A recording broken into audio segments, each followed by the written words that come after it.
She left him for a man with charm and no backbone. Ryan West didn't cry. He rebuilt. And when a goddess knocked on his door, he didn't ask questions. He followed. Now he's her weapon, her lover, her king, the crown and the ghost. Some men don't chase. They conquer. Hey, focus up. You're about to listen to a Story Guy original. Romance, power, payback. Sit back and enjoy the ride. Chapter 1, POV. Ryan West. It started with little things. Heather locking the bathroom door. She'd never done that before. Not in 5 years of marriage. But now she did. No reason. No comment. Just a soft click before the shower turned on. Then came the new password on her phone. And the way she kept it face down, like she was protecting it from sunlight or from him. He noticed. Ryan always noticed. She started working late more often. More meetings. More stress. And more nights when she came home smelling like hotel lobby perfume and expensive wine they didn't keep in the house. He didn't confront her. Not at first. That wasn't his way. Ryan had never been the loud one. Never the kind to start fights without facts. He didn't like mess. But he also didn't like lies. So he checked the house network. Quietly. Her phone was still synced to the cloud. She hadn't realized it. And there it was. Messages. Photos. Videos. A man's voice on a voicemail. Low. Confident. Too casual. Still thinking about last night. Might have to steal you again this weekend. Ryan didn't blink. He just stared at the screen. At the name Derek Vaughn. Ryan recognized him vaguely. Some finance guy. Wore too much cologne. Spoke like everything he said should be printed on the cover of a business magazine. Heather had brought him up once. Called him a mentor. Ryan clicked through one more photo. Derek. Shirtless. Hotel background. The kind of photo a teenager would send, except this one had a wedding ring on the nightstand. Not Ryan's. He sat back, folded his hands together, and looked at the image until the screen dimmed itself. There was no explosion in his chest. No roar of betrayal. Just a quiet pressure like gravity doubling around his ribcage. He got up, rinsed a glass, filled it with water, and drank it standing in the kitchen. Then he went to bed. Heather noticed something the next morning. He could tell by the way she paused in the doorway as he buttoned his shirt. "You're quiet," she said. Ryan looked at her. "Not really." She opened her mouth to say something else, then closed it again. He kissed her on the cheek, grabbed his bag, and left. He didn't say he loved her, and she didn't notice. He waited 2 more days, let her talk herself into a false sense of normal. Let her smile too wide, let her laugh too hard at nothing. Let her lie. Then he waited until Saturday morning. She came downstairs in leggings and one of his sweatshirts outfit of the relaxed and innocent. She looked up and froze when she saw him at the kitchen table, phone in hand, a folder next to his coffee. Hey, she said, voice too light. "You're up early." Ryan looked up. His expression was unreadable. "You should sit down." Her lips parted, but no sound came. She obeyed. He slid the phone across the table. "You left your backup on. It synced automatically. I didn't have to look hard." Her breath caught. "Ryan, I'm not interested in a speech," he said, calm. "I just want to make it clear that I know." She sat still. Not crying. Not angry. Just caught. He leaned forward. "You're free to leave, or you can stay here in silence until we figure out what happens next. I won't fight you. But I'm not covering for you either." "Wait," she said quickly. "You can't tell anyone." He raised an eyebrow. "Anyone?" She flinched. "Just please, can we not make this a thing?" He tilted his head.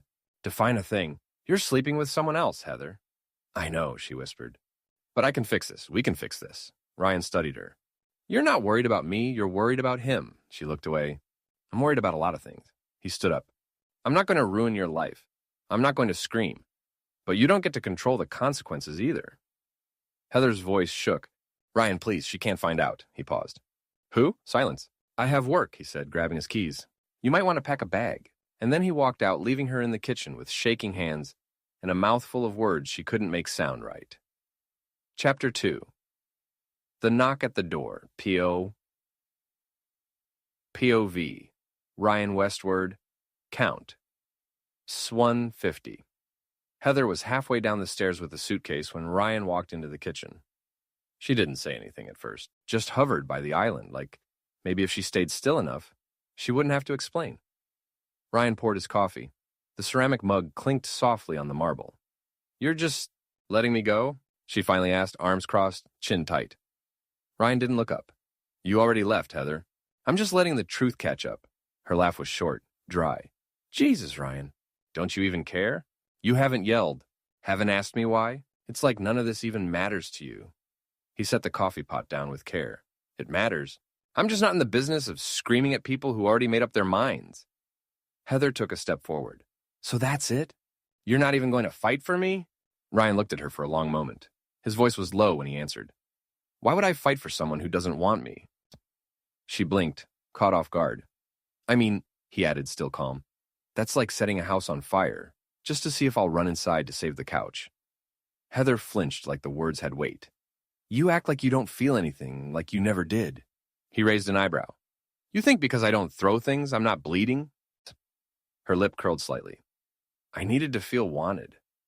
Ryan stared at her.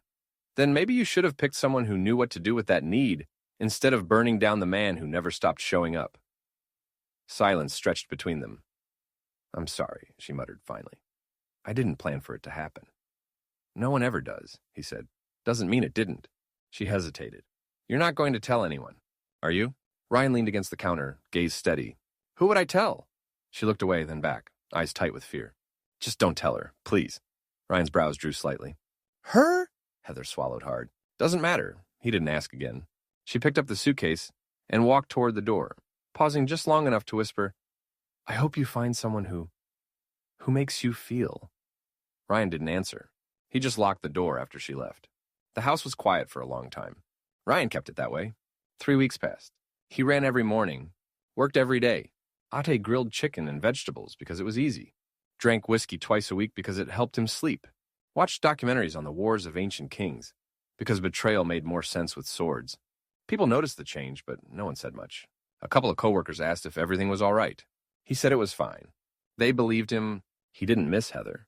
He missed the feeling of being sure of knowing the person on the other side of the door wasn't hiding something behind her smile. The knock came on a Saturday. It was late morning quiet, gray outside. He was barefoot, wearing a hoodie, holding a fresh mug of coffee. He'd just sat down with the news when the sound echoed, sharp and deliberate. 3 knocks. Not rushed, not casual. He opened the door and the world seemed to shift. She stood there like something out of another life, like art sculpted into flesh and blood. Tall, elegant. Her features were carved in soft, perfect lines, skin warm like honeyed bronze, framed by sleek, dark hair that hung past her shoulders. Her eyes, deep amber, unnervingly still met his without a flicker of hesitation. She wore a cream coat with tailored edges, heels that clicked once on the step. Everything about her posture said poise, money, and something deeper power. Are you Ryan West? She asked in a polished British accent. Clean, cool, and unbothered. Ryan nodded slowly, thrown by the sheer presence of her. I think we need to talk, she said. About your wife. His fingers tightened slightly around the mug. His heartbeat didn't race, but something colder settled into his spine. He stepped aside. You'd better come in. She moved like water. Smooth. Controlled. Not a hair out of place. Her heels echoed once across the hardwood, then fell silent. She didn't look around. Didn't fidget. Ryan closed the door behind her. She turned and met his gaze again with quiet, lethal clarity. I don't like being lied to, she said. And your wife's lies? They've reached my front door. Ryan said nothing for a moment. He wasn't sure what stunned him more, that Heather's affair had rippled this far, or that the woman standing in front of him looked like every man's undoing in a single breath. What's your name? He asked. She offered the ghost of a smile. Anaya, she said. Anaya Sterling. Chapter 2, Part 2. The Woman Who Walked In, POV, Ryan West word count. 1:50. Anaya walked into his house like she'd been here before. Not just this space, but this moment. The confrontation. The reckoning. The silence. Ryan followed her into the living room, unsure if he was supposed to offer her tea or brace for a lawsuit. She didn't sit. Didn't pace either. Just stood near the window, glancing around like she was cataloging every corner of the space. The neat lines, the folded blanket on the arm of the couch, the stack of mail near the lamp. She looked like she belonged in a penthouse somewhere above London, not in his quiet Colorado home. Her coat hugged her waist, but it was the way she wore it that made it impossible to ignore. Like it was just fabric, and she was the thing men would remember. Not pretty, not even just beautiful. She was sensual, that rarer, more dangerous thing. Anaya Sterling was all grace and soft confidence. Like everything she did had weight even if she didn't raise her voice. And yet, there wasn't a single thing about her that said, look at me, which only made Ryan stare harder. She finally turned to face him, eyes sharp. I didn't come here for drama, Mr. West. I just came to understand what kind of woman my husband thought was worth my time. Ryan's brow furrowed. Heather, Anaya nodded once. I heard her name 3 days ago. Up until then, she was just someone. She stepped out of her coat and draped it over the back of the armchair. Her dress underneath was minimal slate gray, sleeveless, silk maybe. It clung to her like it knew how lucky it was to be worn by her. There was nothing vulgar about it. Not short, not tight. Not loud, but God, she looked. Ryan caught himself and looked away. Anaya noticed. She didn't comment. I didn't come for her, she said, stepping toward him, heels silent now. I came for you, Ryan blinked. Me? I wanted to know what kind of man gets left behind when someone trades down. And that made him laugh, short and involuntary. I'm not sure I'm worth the flight. Oh, but you are, she said coolly. You see, I know men. I've had to. Derek, my husband, is predictable. Addicted to control. Image. Younger women who laugh too easily and ask for too little. So when I saw her, I thought, yes. Of course, Ryan crossed his arms. And yet, here you are. Anaya tilted her head. Because then I found out she was married. She let the words sit there, heavy, deliberate. I had to know the man she left, she continued, eyes never leaving his. Not out of spite, out of curiosity. I thought you'd be soft, sad, small. And? Ryan asked, voice quieter now. Anaya smiled just slightly. You're not. They stood there in the stillness of his living room, the unspoken tension pressing around them like thick velvet. She was reading him, measuring him. Not with flirtation, but with interest, real, grounded interest. You didn't go public, she said, didn't scream, didn't retaliate. No. You didn't tell anyone. No. Why not? Ryan looked at her. His voice was steady. Because I didn't want to explain why I was still defending someone who already left. That seemed to land. Anaya's expression didn't soften, but her gaze grew warmer. Do you know why he cheated? No, she asked. Ryan shrugged. You're asking the wrong person. I'm still trying to figure out why you're standing here. That got a real reaction. A flicker of amusement behind her eyes. She took a breath, crossed slowly to the fireplace, fingers trailing the mantle, then looked back at him. He cheated, she said, because I make men feel exposed, seen, not worshipped. And not all men want to be known. Most just want to be applauded. Ryan nodded slowly. And Heather? Gun, she laughs at the right time, Anaya said flatly. Keeps her head tilted. Doesn't ask what comes next. She's perfect for a man like Derek. Ryan didn't answer. You still love her? Anaya asked. He didn't blink. No. She gave him a long look. I believe you. For a moment, they just stood there. Two strangers orbiting the same wreckage. Bound not by hurt, but by clarity. Ryan didn't pity her. She didn't mourn him. They were past that. Why are you really here? Ryan asked, voice calm. Anaya tilted her head again. I wanted to see the man who stayed quiet, the man who got left and didn't break. And now that you have, her smile was something new, not polite, not social, something closer to satisfaction. I think I might stay for tea. Chapter 3, POV, Anaya Sterling. He didn't ask again why she was there. That impressed her more than it should have. Most men tried to define the moment, give it rules, a label, a shape. Ryan West simply nodded once and walked to the kitchen, as if brewing tea for the woman his wife had been cheated on with was just another part of his morning routine. Anaya watched him go, her eyes tracking the ease in his shoulders, the quiet efficiency in his hands. There was something about the way he moved, clean, grounded, absent of showmanship. She understood power. She was married to a man who wore it like cologne obvious, expensive, suffocating. Derek needed to be seen, needed to dominate. Ryan was the opposite. He didn't try to be unbothered. He simply was. And that's what made her come. Anaya hadn't planned on this. 3 days ago, Derek had been sloppy, careless. A message popped on his car's infotainment screen while she sat in the passenger seat. A woman's name, Heather, with a text preview that read, I still can't believe you kissed me like that in your office. She hadn't asked. She'd just smiled, turned the music up, and watched him sweat beside her. Derek always assumed she didn't know. He was wrong. She always knew. The difference now was simple. Heather was married. To this man. And this man hadn't said a word. Hadn't made a scene. Hadn't blown up anyone's life. That intrigued her. Most men lashed out. Ryan had vanished. Quiet, precise, intentional. So she looked him up. Simple records first. Then his LinkedIn. Then a few light touches through her private channels. It didn't take much. Tech consultant. Independent contractor. No social media worth noting. No lawsuits. No online rants.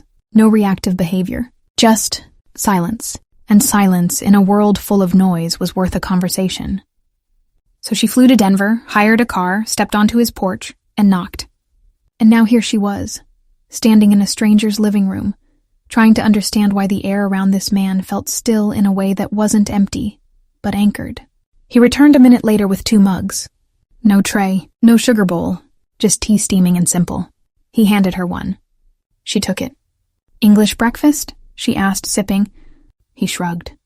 That or green? It was the darker box. She smiled. Dry, amused. Well chosen, they sat. Not across from each other, but at a diagonal like 2 chess players waiting to see who would make the first real move. He didn't ask her anything, so she spoke first. I always expect to find anger, she said softly, when I confront someone. Ryan looked at her, expression unreadable. Do I look angry? No, and that's unsettling. A beat. She stirred the tea, even though there was nothing in it. Just something for her hands. You know, I've been cheated on before, she continued. Not just by Derek. I've been told I'm too much. Too distant. Too sharp. I never believed that made me worth less. But apparently it makes me harder to love. Ryan didn't blink. You seem very easy to love. Just hard to manipulate. Anaya's mouth curled. Not into a smile exactly, but something close to surprised approval. I didn't come here for validation, she said. I know, he replied. You came to see if I was pathetic. And you're not, she admitted. No, a long pause. Anaya took a slow sip of tea. I don't understand how Derek could do it, Ryan said suddenly, voice low. You walk in here and I... He cut himself off. Her eyes narrowed. You what? I don't get it, he said honestly. If Heather's an 8, you're a 23. And I'm not just talking about looks. That was bold. Not crude. Just true. She tilted her head, watching him closely. Careful, she said. Ryan raised an eyebrow. Did I offend you? No, she said, finishing her tea. You impressed me. She stood. Walked slowly to where her coat hung. I didn't expect you to be anything, she said. But now that I've met you... She turned and met his eyes. I'm no longer sure which one of us got left behind. And with that, she picked up her coat, slipped it on, and walked to the door. Thank you for the tea, she said, pausing as her hand touched the knob. Ryan didn't speak. She opened the door, then stopped. I'm staying at the Waldorf, she said without turning. If you ever want to ask me what I saw in her, I might tell you. And then she was gone. Chapter 4. What she saw, POV. Anaya Sterling.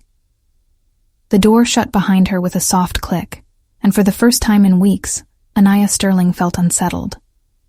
Not disturbed, not threatened, just unbalanced, and that didn't happen often. The town car waited quietly at the curb.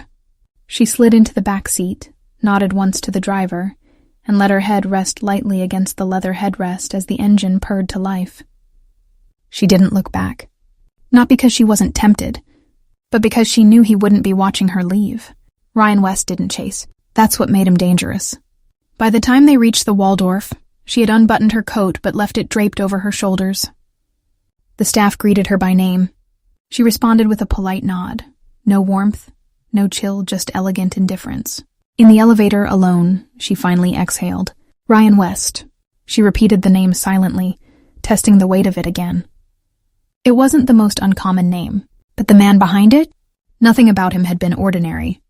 When she first heard about Heather, her name whispered in the margins of Derek's life like a dirty footnote. Anaya assumed she was another distraction. Pretty, disposable, forgettable, maybe a yoga instructor, maybe a junior analyst desperate to climb. But then she found out Heather was married. Curious, Anaya dug, and what she found was a gem her husband never deserved to touch. Ryan West, age 35, former law enforcement city cop out of East Denver, one of the worst districts at the time, commended 3 times, injured once, left after 8 years with 0 scandals and more than a few people trying to talk him out of it. Why did he leave? Because he wanted to build something that lasted longer than a case report. So he founded a cybersecurity and infrastructure firm, hired local talent, kept the HQ close to the same neighborhood he grew up in, paid above industry average, developed tools that made mid-sized government contractors competitive with the big players, quietly grew his company to multi-7 figures without a drop of press. He was respected by his employees. Not feared, not idolized, respected. She'd scrolled through the testimonials on his business site, then scrolled again, this time slower. Because respect like that, it wasn't curated. It wasn't bought. It was earned. And Heather had been bored. Anaya's mouth tightened. That woman didn't just walk away from a good man. She abandoned a kingdom because she couldn't recognize the king sitting across from her at the dinner table. And she did it for Derek. God help her. She stepped into the suite and shrugged off her coat. Kicked off her heels, walked barefoot to the floor-to-ceiling window and stared out at the city skyline. She'd seen a lot in her life. Wealth, vanity, broken marriages and polished lies. Men who wore power like armor and men who used charm to cover weakness. Ryan didn't have armor. He didn't need it. He was still. That kind of stillness only came from living through storms. Everything she'd seen, his voice, his restraint, even his eyes told her he'd been forged in a place Derek would never survive. He didn't carry trauma like a banner. He carried it like a spine. And the only reason she'd seen any of it today was because she'd earned a look. Her fingers grazed the windowsill. And yes, he was handsome. Devastatingly so if you looked long enough to see it. Not model perfect, not rich boy polished, but masculine in a way that made your instincts pay attention. That quiet, solid, rough under the surface kind of handsome that made expensive suits jealous. And based on her sources, he was bigger than Derek. She didn't just mean in character. Though God, yes, that too. But physically, her assistant had said it best. After watching a gym security clip she'd pulled from a private rec center Ryan sometimes visited. Ma'am, your husband's playing chess with rooks. That man plays rugby with trees. Anaya had almost smiled. And now she stood here, 3,000 miles from home. No plan, no agenda. Just a growing question she hadn't prepared to ask. What am I supposed to do with this man? She didn't come to seduce him. She didn't even come to recruit him. She came to confirm what she already suspected, that Heather had been nothing but a diversion. A mask for Derek's shame. Instead, she found a man who made her feel exposed. Not weak, not small, just seen. And now she wasn't sure if that terrified her or thrilled her. Chapter 5. No Questions. POV, Ryan Westward. Count, 1,050. He didn't think about her every day. That would have given her too much credit. But when he did think of Anaya Sterling, it hit like a low-frequency hum in the back of his mind. Not distracting, just present. Like something deep under the surface was still shifting. She hadn't called. He hadn't expected her to. The tea, the look, the final line at his door. If you ever want to ask me what I saw in her, that had been her version of a leaving mark. Elegant. Controlled. Unfinished. And then she was gone. Weeks passed. Ryan worked. Trained. Focused. And somewhere between fixing a firewall breach for a state office and finalizing payroll, he forgot how her voice had sounded in his kitchen. Until she came back. It was 2 weeks and 4 days later. He had just pulled into the garage, still in his jacket, thinking about whether to cook or order out, when he heard the knock. Not the doorbell. Not frantic. Just 3 precise knocks. He knew before he even opened it. Anaya stood there again, but this time she wasn't alone. Behind her stood a woman about 10 years younger, dark-haired, stylish, armed with an iPad and eyes that sized Ryan up like he was an exhibit. Anaya was in black. Slim blazer, subtle jewelry, minimal makeup, no coat, no smile. Come with me, she said. No questions. Ryan blinked. Are you okay? I'm fine, she said quickly. But I need you. Something about her voice was tight, not scared, but strained. Controlled in a way that took effort. He studied her face. She hadn't lost any of that quiet authority, but the edges had cracked. Just slightly. Just enough that someone like him could see it. He nodded once. All right, her assistant blinked. And wait, that's it? Ryan didn't even look at her. If she came all this way to find me again, something's wrong. And she didn't pick me because I'd asked for the full story. Anaya's gaze lingered on him for a second too long. There was something in her eyes, admiration maybe. But more than that, not the desperate kind, the dangerous kind. The kind that made his jaw tighten. He turned, grabbed his keys and jacket, and stepped out, locking the door behind him. As they walked toward the car, the assistant fell into step beside him. She was shorter than Anaya, sharper in movement, and clearly enjoyed being noticed. I'm Priya, she said, flashing a grin. I do everything Miss Sterling doesn't want to. Ryan raised an eyebrow. That's probably a long list, she laughed. You're not what I expected. No one ever is, he said. They reached the car, sleek, black, expensive. Priya climbed into the front, leaving the back for Anaya and Ryan. He slid in next to her, feeling the warmth of her coat brush his arm. The door shut. The car pulled away. Silence. He could feel her watching him. Not just glancing. Watching. Eventually, he turned his head, expression unreadable. You're staring. Anaya's voice was low. You came without hesitation. I told you, he said. I can tell when someone needs me. And what gave me away? He didn't answer right away. Just looked out the window for a second, then back at her. You blinked, he said. That made her exhale softly, almost a laugh, but not quite. And most people don't notice that, she said. I'm not most people. Her voice dropped just enough to blur the line between curiosity and something sharper. No, you're not. The way she looked at him made him shift in his seat, not because it was inappropriate, because it was intense. She didn't flirt. She assessed, admired, wanted, and that made Ryan cool, calm, always in control, suddenly feel like someone was peeling him open with her eyes. Miss Sterling, Priya called from the front, a smirk in her voice. If he gets any hotter, I'm switching seats. Anaya didn't look away. Neither did Ryan. Don't flatter him, she said dryly. I'm not, Priya shot back. I'm flirting. Ryan shook his head slightly. This is going to be one hell of a ride. Anaya smiled, just barely. You have no idea. Chapter 6, The Ask POV, Ryan West. The car pulled through a gated entrance without a single word exchanged. No buzz, no code. The security detail recognized the vehicle and simply let it pass. Ryan didn't ask where they were. He didn't need to. The place screamed privacy. A 4-story brick building with black steel lanterns at the door, an ivy trained to grow just so. Quiet, expensive, and invisible to anyone who didn't already belong. Priya hopped out first, adjusting her blazer and tapping on her tablet like the whole world ran through it. Anaya didn't move for a beat. When she did, it was slow, controlled. Ryan followed her out of the car, into the building, and down a short corridor to a private elevator. No buttons, just a scanner. Priya touched her wrist to a pad, and the doors whispered open. Inside, the silence thickened. Anaya didn't speak. Neither did he. But she stood close. Too close. Not by accident. The elevator opened to a full-floor suite glass walls. Low lights, a modern fireplace flickering like the room needed something alive.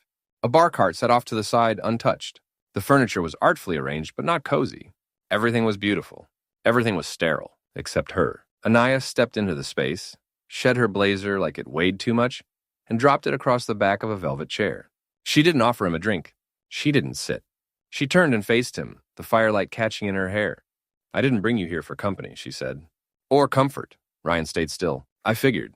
Priya disappeared down the hallway without a word. Anaya crossed to the window, looked out over the city like it was something she used to own and wasn't sure she still did. Then finally she spoke. I was supposed to inherit a clean company, she said. My family's holding group. 4 generations of business, layered through private equity and family trusts. All of it came to me. Not directly, but eventually. Ryan watched her. Didn't interrupt. She kept going. Derek was supposed to help me expand it. That was the arrangement. A pause. He didn't. She turned from the window, eyes sharp. He leveraged my assets as collateral in a backroom deal. Signed my name, left no digital trail. But the debt exists, and now someone's calling it in. Ryan absorbed it in silence. Anaya folded her arms. Not defensively, but like someone bracing for gravity. I can't go to the board without looking weak. I can't go to my lawyers without leaking vulnerability. And I can't show up alone. She looked at him like the statement should be self-explanatory. Ryan tilted his head. So, what do you need? Her gaze was level. A shield. A steady hand. A man who doesn't flinch when things get messy. Ryan exhaled through his nose slowly. Why me? I told you, she said, her voice low. You didn't break. He thought about that for a second. I'm not a bodyguard. I don't need a bodyguard. I need someone who doesn't need me. That landed harder than he expected. Anaya took a step closer, not flirtatious, not emotional, just near. You didn't try to impress me. You didn't look for a role to play. That makes you dangerous in a room full of men who are all performing. Ryan nodded once. And you trust me to walk into a fight I know nothing about? Her lips parted. I trust your instincts more than I trust most people's facts. He thought about that, then nodded. All right, just like that. Anaya blinked. You're agreeing. Ryan met her eyes. You came to my door. You didn't flinch when I answered. You looked like you needed backup, but were too proud to ask. He paused. I came because you needed me. It was obvious. The look she gave him made him uncomfortable, and not in a bad way. It was the kind of look men imagined but rarely earned. Not desire, not seduction. It was pure, unfiltered admiration, sharp-edged and slow-burning. Like she'd just confirmed something about him she hadn't quite believed until now. And that was the moment Priya walked back in. She took one look at the space between them and smirked. Well, well, she said, voice sing-song. We're standing a little close, aren't we? Anaya didn't move. Ryan stepped back half an inch just to break the tension. Priya grinned at him. You always this agreeable, or is she just that persuasive? I'm a good judge of character, he said simply. Priya's grin widened. So what do you think of me? Ryan's deadpan was surgical, still forming a conclusion. Anaya finally turned, smoothing the tension back into herself like armor. We leave in the morning, Ryan nodded. I'll be ready. Ryan didn't ask for details about the trip. Anaya didn't offer them. That somehow worked for both of them. She disappeared down a hallway after her final words, leaving Priya to coordinate logistics, which turned out to mean pointing him toward a guest room with a smile that lingered half a second too long. You snore? She asked, already halfway through the door. No. Sleepwalk? No. She stepped closer. Lie? Ryan looked at her, rarely, and never to impress someone. Priya chuckled, tapping her tablet against her hip. You're either the most grounded man I've ever met, or the most dangerous. Why not both? That made her pause. She tilted her head. Careful, West. That dry thing you do? It's addictive. He didn't respond. She lingered another beat, clearly waiting for something that didn't come. Then she backed out of the room and pulled the door mostly shut. I'll have your flight details by 6. Oh, and black looks really good on you. Just saying. The door clicked closed. Ryan dropped his bag on the chair and sat on the edge of the bed. The room smelled faintly like sandalwood and fresh laundry. Neutral. Expensive. He leaned forward, resting his forearms on his knees, eyes on the floor. Not thinking. Just letting the quiet settle. He wasn't nervous. He wasn't confused. But he was aware acutely of the fact that he'd just agreed to walk into the middle of someone else's war without so much as a map. And he didn't regret it, because Anaya Sterling hadn't come back for him out of convenience. She came back because she couldn't trust anyone else. And he felt that, felt it in the tightness of her voice, the way she stood too still when she talked about Derek, the way her control frayed when she thought no one was watching. He wasn't in this for a cause, but something in him, something buried deep, wanted to be there for her. That unsettled him more than Priya's flirting. Later that night, he stepped into the kitchen to grab a glass of water. The suite was dark except for the low flicker of light from the fireplace. He thought he was alone until he heard her voice. You're awake. He turned. Anaya stood barefoot at the edge of the main room, her long dark hair pulled loosely over one shoulder, a glass of wine in her hand. She wore a silk camisole and matching lounge pants. Charcoal gray, soft, effortless, nothing revealing, nothing deliberate. And yet, he felt it again. That's something. Didn't mean to wake you, he said. You didn't. She walked past him, quiet as breath, and leaned against the counter. He waited. Let her speak on her own terms. I don't ask for help, she said finally. And not because I'm proud, because every time I've asked, it's cost me more than I was willing to pay. Ryan nodded slowly. And me? You didn't ask what was in it for you. I didn't need to. She turned, facing him fully now. That makes you dangerous, he smiled faintly. That word keeps coming up tonight. Because it's true, she said softly. But not in the way you think. He raised an eyebrow. Then tell me. Anaya hesitated, just a flicker, and then stepped closer. You don't want anything from me, she said. And I don't know what to do with that. Most men want something, approval, access, power. You just showed up. He didn't answer right away. Then he said, you needed someone steady. I'm steady. And what if I need more than that? That stopped him. He studied her carefully. Are you asking me to be more? Anaya searched his face, then smiled, but it wasn't confident. It wasn't armored. It was almost sad. I'm not sure I know how. They stood there in silence, the room warm with soft firelight, the air thick with something that didn't need to be spoken to be felt. And for the first time since they met, Ryan saw the woman behind the power, the one who'd been holding the weight of legacy and betrayal on her back for years. She wasn't breaking, but she was tired. So he stepped forward just enough to meet her eyes. I'm not here to fix you, he said quietly. I'm here because you didn't flinch.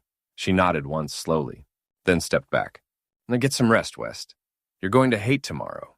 He smiled faintly. That's what I do best. She turned without another word and walked away. And this time, Ryan was the one watching her leave. Chapter 7, Altitude POV, Ryan West. Ryan had flown private once before. It was nothing like this. The jet was a sleek Gulfstream with soft leather interiors, recessed lighting, and a flight crew that moved with the precision of people who had signed NDAs worth more than most homes. No logos, no colors. Everything was beige, charcoal, or white gold. Just like Anaya, beautiful, minimal, expensive, and quietly dangerous. She was already seated when he boarded. No heels this time, just flats and a tailored cream blazer over a slate blue blouse. Still elegant, still perfect. But something in her posture gave her away. Tension. Barely visible, but there. She looked up when he entered. No smile, just a nod. Ryan returned it and took the seat across from her. Priya followed behind him, headphones draped around her neck, oversized sunglasses on despite the low light. She dropped into a seat near the rear cabin and immediately started scrolling through her tablet. Just us? Ryan asked. Anaya nodded. Crew's tight. Priya's tighter. He glanced toward the cockpit. You trust them? I pay them. Fair enough. The engine hum picked up as they taxied. Ryan buckled in. Anaya didn't. Her hands were folded in her lap, knuckles pale. He noticed. She caught him noticing. Flying makes me restless, she said. Not scared, just suspended. Ryan nodded. Control issue? Absolutely. The jet lifted. Smooth. Silent. They didn't speak again until they were at cruising altitude. The flight attendant offered drinks. Anaya waved her off. Ryan accepted a water. Priya behind them grinned. No tequila, West? I've got a suit to wear later, he replied. I volunteer to help you take it off afterward, she said brightly. Ryan didn't respond. Anaya did. Priya. Her tone wasn't sharp, but it was final. Priya threw up her hands. I'm just saying, if we're playing house for the media, there's no rule that says I can't flirt a little. Anaya's eyes stayed on Ryan. He's not playing. Priya looked between them, then gave a sly smile. Sure he's not. She turned back to her tablet. The silence returned, but it wasn't uncomfortable. Ryan studied Anaya. She hadn't slept much. That much was clear. Her jaw was tighter than it had been the night before, her fingers tapping a restless rhythm against the armrest. He leaned forward slightly. What's waiting on the other side? She glanced at him. The board. 2 media advisors. A legal team I don't trust. And my husband. Ryan raised an eyebrow. Still calling him that?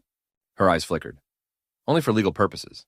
He didn't press. She exhaled, long and slow. They think I'm walking into this broken. They think they can rewrite the narrative, paint me as a spoiled heir who got caught in a web of her own making. Are you? No, she said flatly. I was born into power. I didn't earn it, but I protected it. And they hate that more than anything. Ryan watched her. You're not asking me to defend you. No, she said. I'm asking you to unsettle them. That made him smile, just a little. I can do that. She nodded once, then turned her eyes to the window. The clouds rolled beneath them in soft sheets of white and gray. Ryan let the silence stretch, but he felt it. The way she glanced at him when she thought he wasn't looking. The way her foot had slowly shifted beneath the table, just brushing the edge of his. It wasn't flirtation. It wasn't invitation. It was gravity. A few minutes later, she spoke again. Voice softer now, almost reluctant. Why did you say yes? Then he looked at her. Because you needed me. That's not a reason. It's the only one that matters. She swallowed. Then, very quietly, you make it hard to breathe sometimes. Ryan didn't answer. She didn't elaborate. Chapter 7. POV. Ryan West. The jet was quiet. Not just the hush of a high-end engine or the thick insulation of wealth, it was her quiet. That curated stillness Anaya wore like perfume. Cool, expensive, unbothered.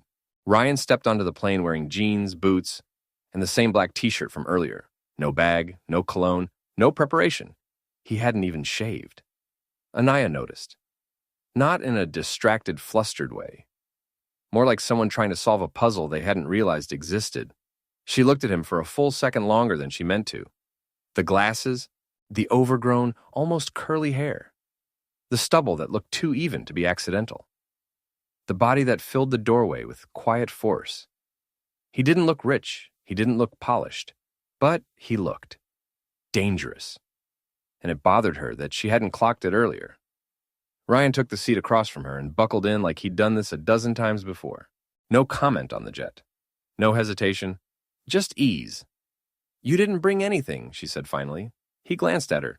You didn't ask me to. Still, most people would have packed a bag. I'm not most people. That answer landed. Behind them, Priya plopped into her seat with her tablet and immediately grinned. Oh, she said under her breath. He's hotter than I thought. Ryan raised an eyebrow. Anaya blinked. Excuse me? Priya didn't look up. You didn't notice? Notice what? Priya leaned over, stage whispering like Ryan wasn't in the room. Girl, he's got the beard, the hair, the glasses. He's got the whole, I don't try, I just exist, and you're welcome vibe. It's devastating. The hair was longer than it should have been, but it made him look young in a way that was unfair. And the glasses?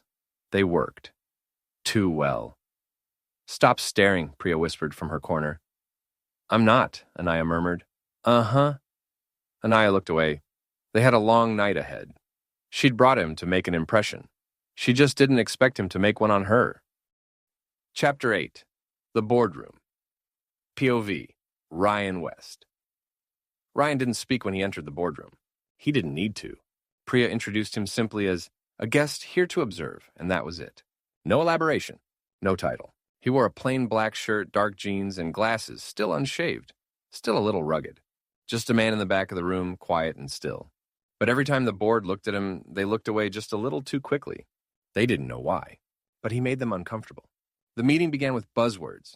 Derek, standing tall at the head of the table in a bespoke suit, was all polish and practiced charm. Legacy, vision, continuity. He spoke of Anaya's leave of absence like it was a strategic decision, not a coordinated ousting. He framed the restructuring as clarity, not consolidation. The board nodded along. One or two looked skeptical. Ryan sat still, absorbing everything. He wasn't just watching Derek. He was watching who Derek watched, who he reassured with eye contact, who he didn't look at, and who was already thinking twice. Then came the closing flourish. Derek stood straighter and placed both hands on the edge of the table. Now, the Sterling legacy is built on 3 pillars: leadership, innovation, and tradition. This company has endured for a century by trusting its stewards to make bold choices. Ryan's lip curled. He exhaled softly, scoffed. Heads turned. Derek raised an eyebrow. Something to add, mister. But Ryan was already standing. No, Ryan said. But I've got a question. He pulled out his phone. Tapped a few times. The screens in the boardroom flickered. First one, then another, then all of them. Spreadsheets vanished. Presentations disappeared, replaced by live internal logs, admin dashboards, unencrypted messages, employee file access histories, a full system architecture tree blinking like a Christmas display and wide open. What the hell, someone muttered. Ryan spoke evenly. No MFA protocols, unpatched firewalls, VPN access routing through deprecated nodes, 2 offshore branches running with default admin credentials. He looked around the table. Leadership? You're sitting on a leaky ship and didn't even know it. Derek's voice tightened. Our IT audit, your audit missed everything. Ryan turned to the head of the table, the empty head. She didn't. A long silence followed. Ryan let it stretch. Nay, she flagged the vulnerability. 2 months ago, documented, emailed. You ignored it because she didn't say it with a smile. He slid his phone back in his pocket. Now, you don't need a legacy. You need a brain. And you had one sitting in this seat the whole damn time. He didn't wait for a response. He walked out. Anaya found him in the corridor outside the executive wing, where floor-to-ceiling windows looked out over the London skyline. She didn't speak right away. He didn't turn to her. When she finally did speak, her voice was low. You read the system report. Yeah. All of it? Every line. Pause. You really didn't want me to go in there. I didn't, she admitted. Not like that. Ryan finally turned to face her. You didn't need me to be quiet. You needed me to be useful. Anaya met his gaze. And then softer, more cautious. How did you know where to look? Because I run a company too, he said. Maybe smaller, maybe not global, but I know what matters. He stepped closer, voice quiet but firm. You want to know the difference between someone who plays CEO and someone who leads? She nodded once. Ryan didn't blink. Vision doesn't matter. Strategy doesn't matter. None of it matters if you can't see the full picture and hire the right people to get the real work done. Another pause. All the synergy and tradition in the world doesn't mean a thing if you don't get shit done. She stared at him, like she hadn't expected it to come from him. Not like that. Not with that clarity. And not with that edge. He walked past her, heading for the elevator. But before the doors opened, he looked back. You don't need to prove anything to them, he said. You just have to stop giving them the benefit of the doubt. And then he was gone. Chapter 9. Friction. Part 1. Anaya Sterling's POV. Word count, 150. Anaya Sterling had experienced lust before. But this This was a full-body brain-wrecking problem. Ryan West wasn't just attractive. He was calm under pressure, surgically direct, and now, after hacking her boardroom's internal systems in front of a dozen stunned executives, he was officially the most unnervingly magnetic man she'd ever encountered. He didn't grandstand. He didn't gloat. He just exposed the cracks and walked away. And now he was headed to IT. No clearance, no escort. Just a quiet nod to an assistant and a polite, "Where's your lead systems engineer?" Then he disappeared down the hallway, sleeves rolled, jaw set, like he had work to do, and patience was optional. By the time Anaya caught up, the third floor was buzzing. Literally, staffers in heels, loafers, and badge access lanyards had stopped mid-task, phones half out of their pockets, as whispers spread from one floor to the next. That's the guy. The one from the boardroom. He cracked the firewall in real time. Is he from Interpol or something?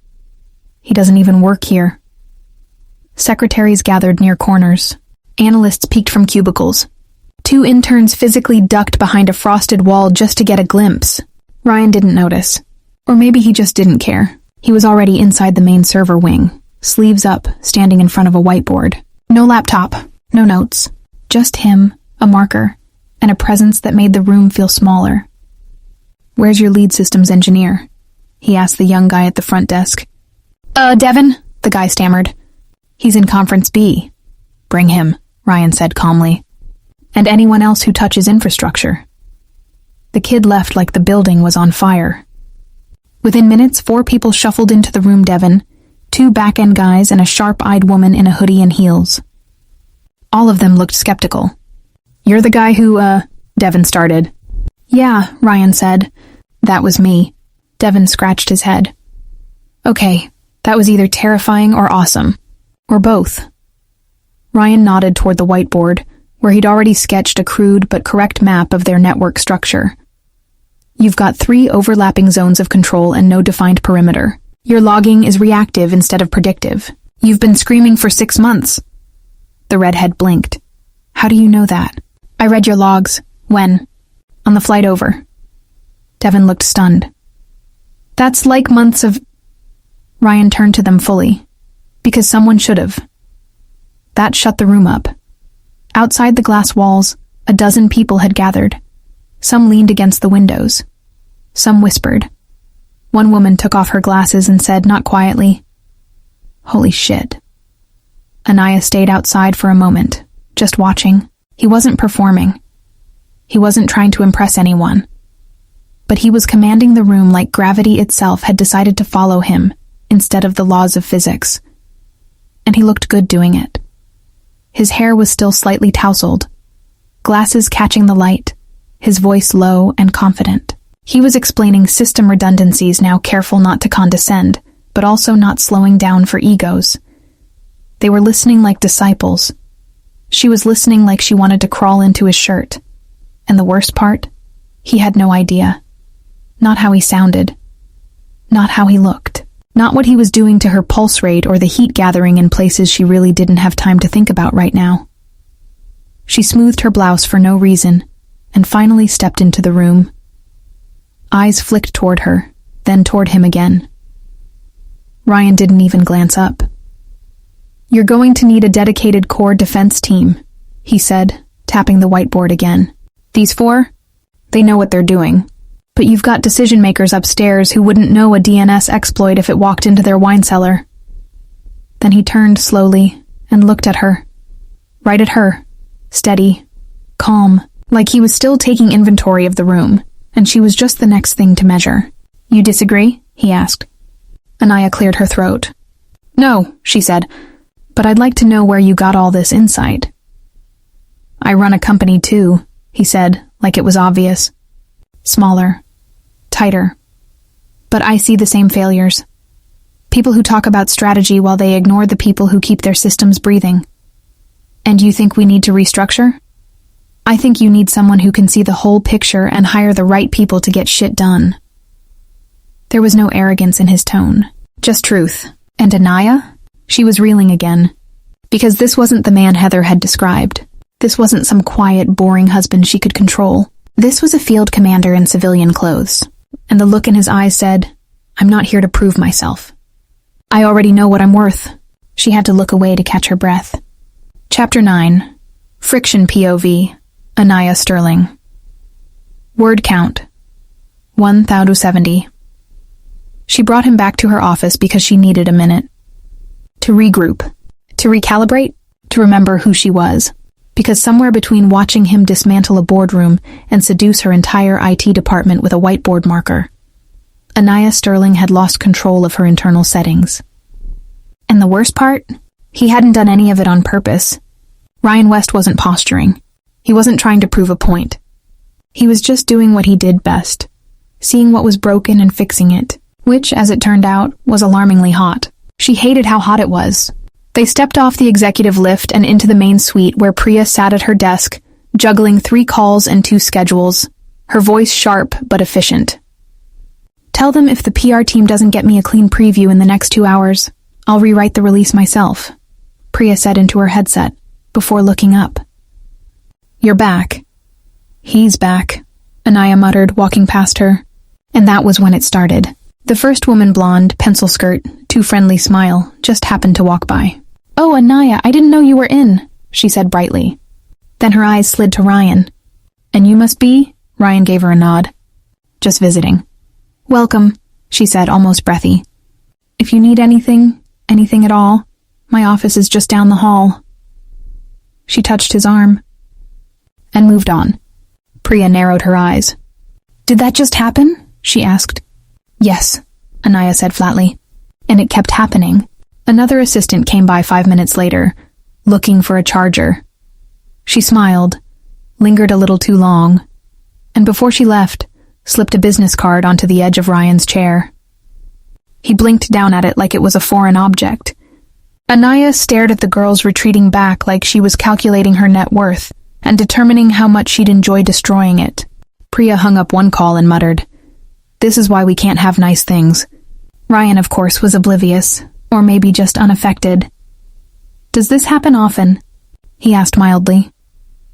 "No," Anaya snapped. "But apparently today's the day every undersexed intern in London wants to shoot their shot." Priya choked on a laugh. Ryan shrugged. "It's not like I'm encouraging it." "I know," Anaya muttered. "That's what makes it worse." She needed air, or a distraction, or both. "We're leaving," she announced suddenly. Ryan looked up. "Where to?" "War prep," Priya said with a grin. "Time to polish the weapon." Anaya shot her a look, but didn't correct her. They arrived at the Lord's Palace 30 minutes later. It wasn't a spa. It wasn't a salon. It was a cathedral of transformation. A 3-story marble and gold boutique built into a Georgian townhouse just off Mayfair. Every surface gleamed. Every scent was curated.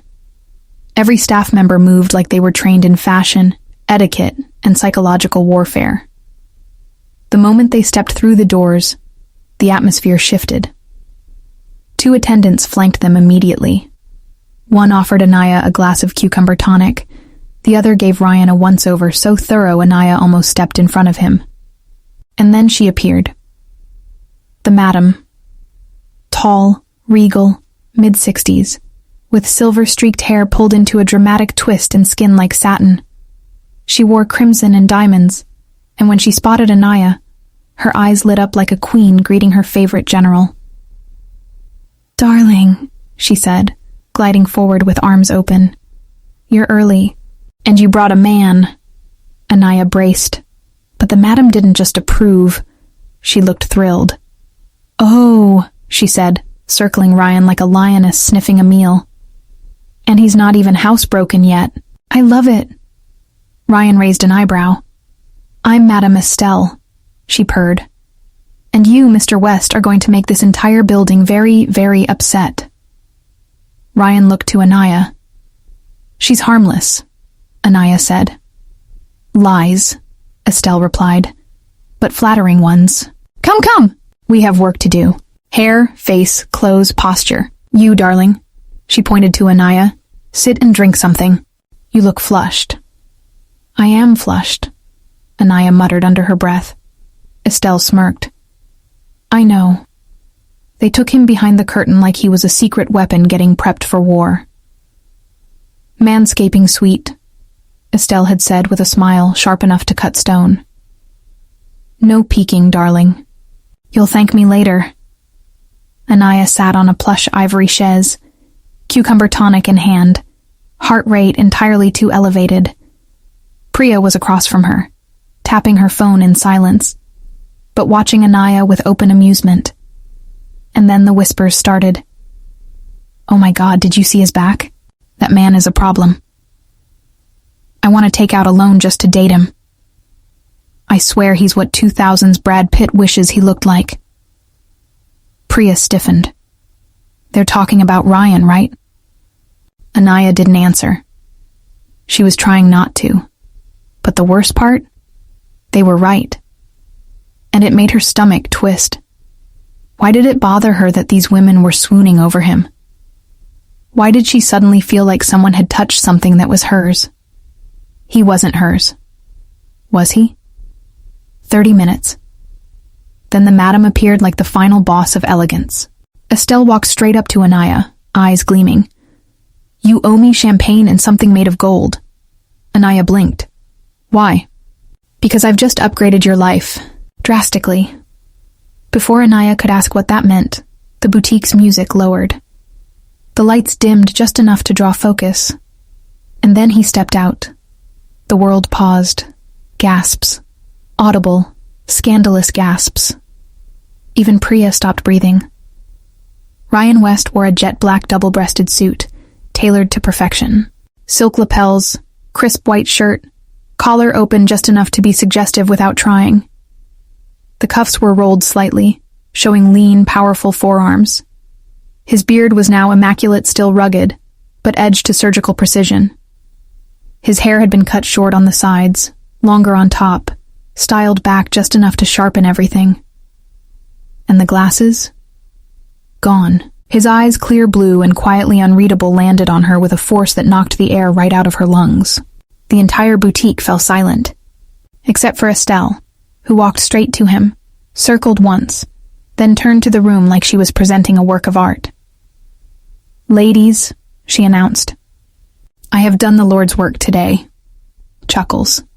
Whispers. Then she turned to Ryan, smile dripping with indulgence. If I were 20 years younger, Estelle said with zero shame, I'd lock you in my bedroom and worship you like the king that you are. The staff howled. Ryan, stoic, polite, just smiled faintly. Anaya? Her cheeks burned. Because the thought hit her too. So hard it nearly knocked her off her feet. She wanted to do exactly that. Drag him back to her penthouse, lock the door, and figure out every detail of that suit with her teeth. Priya, for her part, just glared at the stylists who were still whispering and fanning themselves. Yeah, well, she muttered. We didn't get to see the front row show. Estelle winked. I did. Anaya didn't know if she wanted to murder Estelle or tip her. They were just about to leave when it happened. Anaya? She turned and internally cursed. Isabel. Tessa.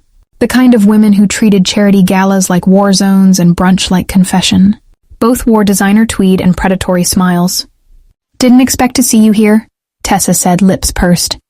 We thought you'd be in Paris for that board thing. Anaya offered a smile she didn't mean. Last-minute change. Isabel's eyes flicked over her outfit.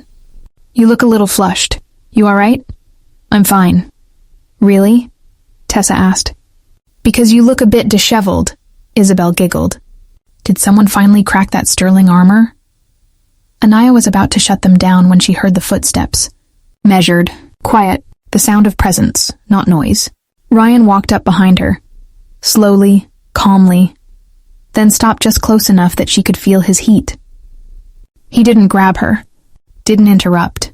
He simply placed one hand gently, deliberately on the small of her back. Not inappropriate, not aggressive, just claimed.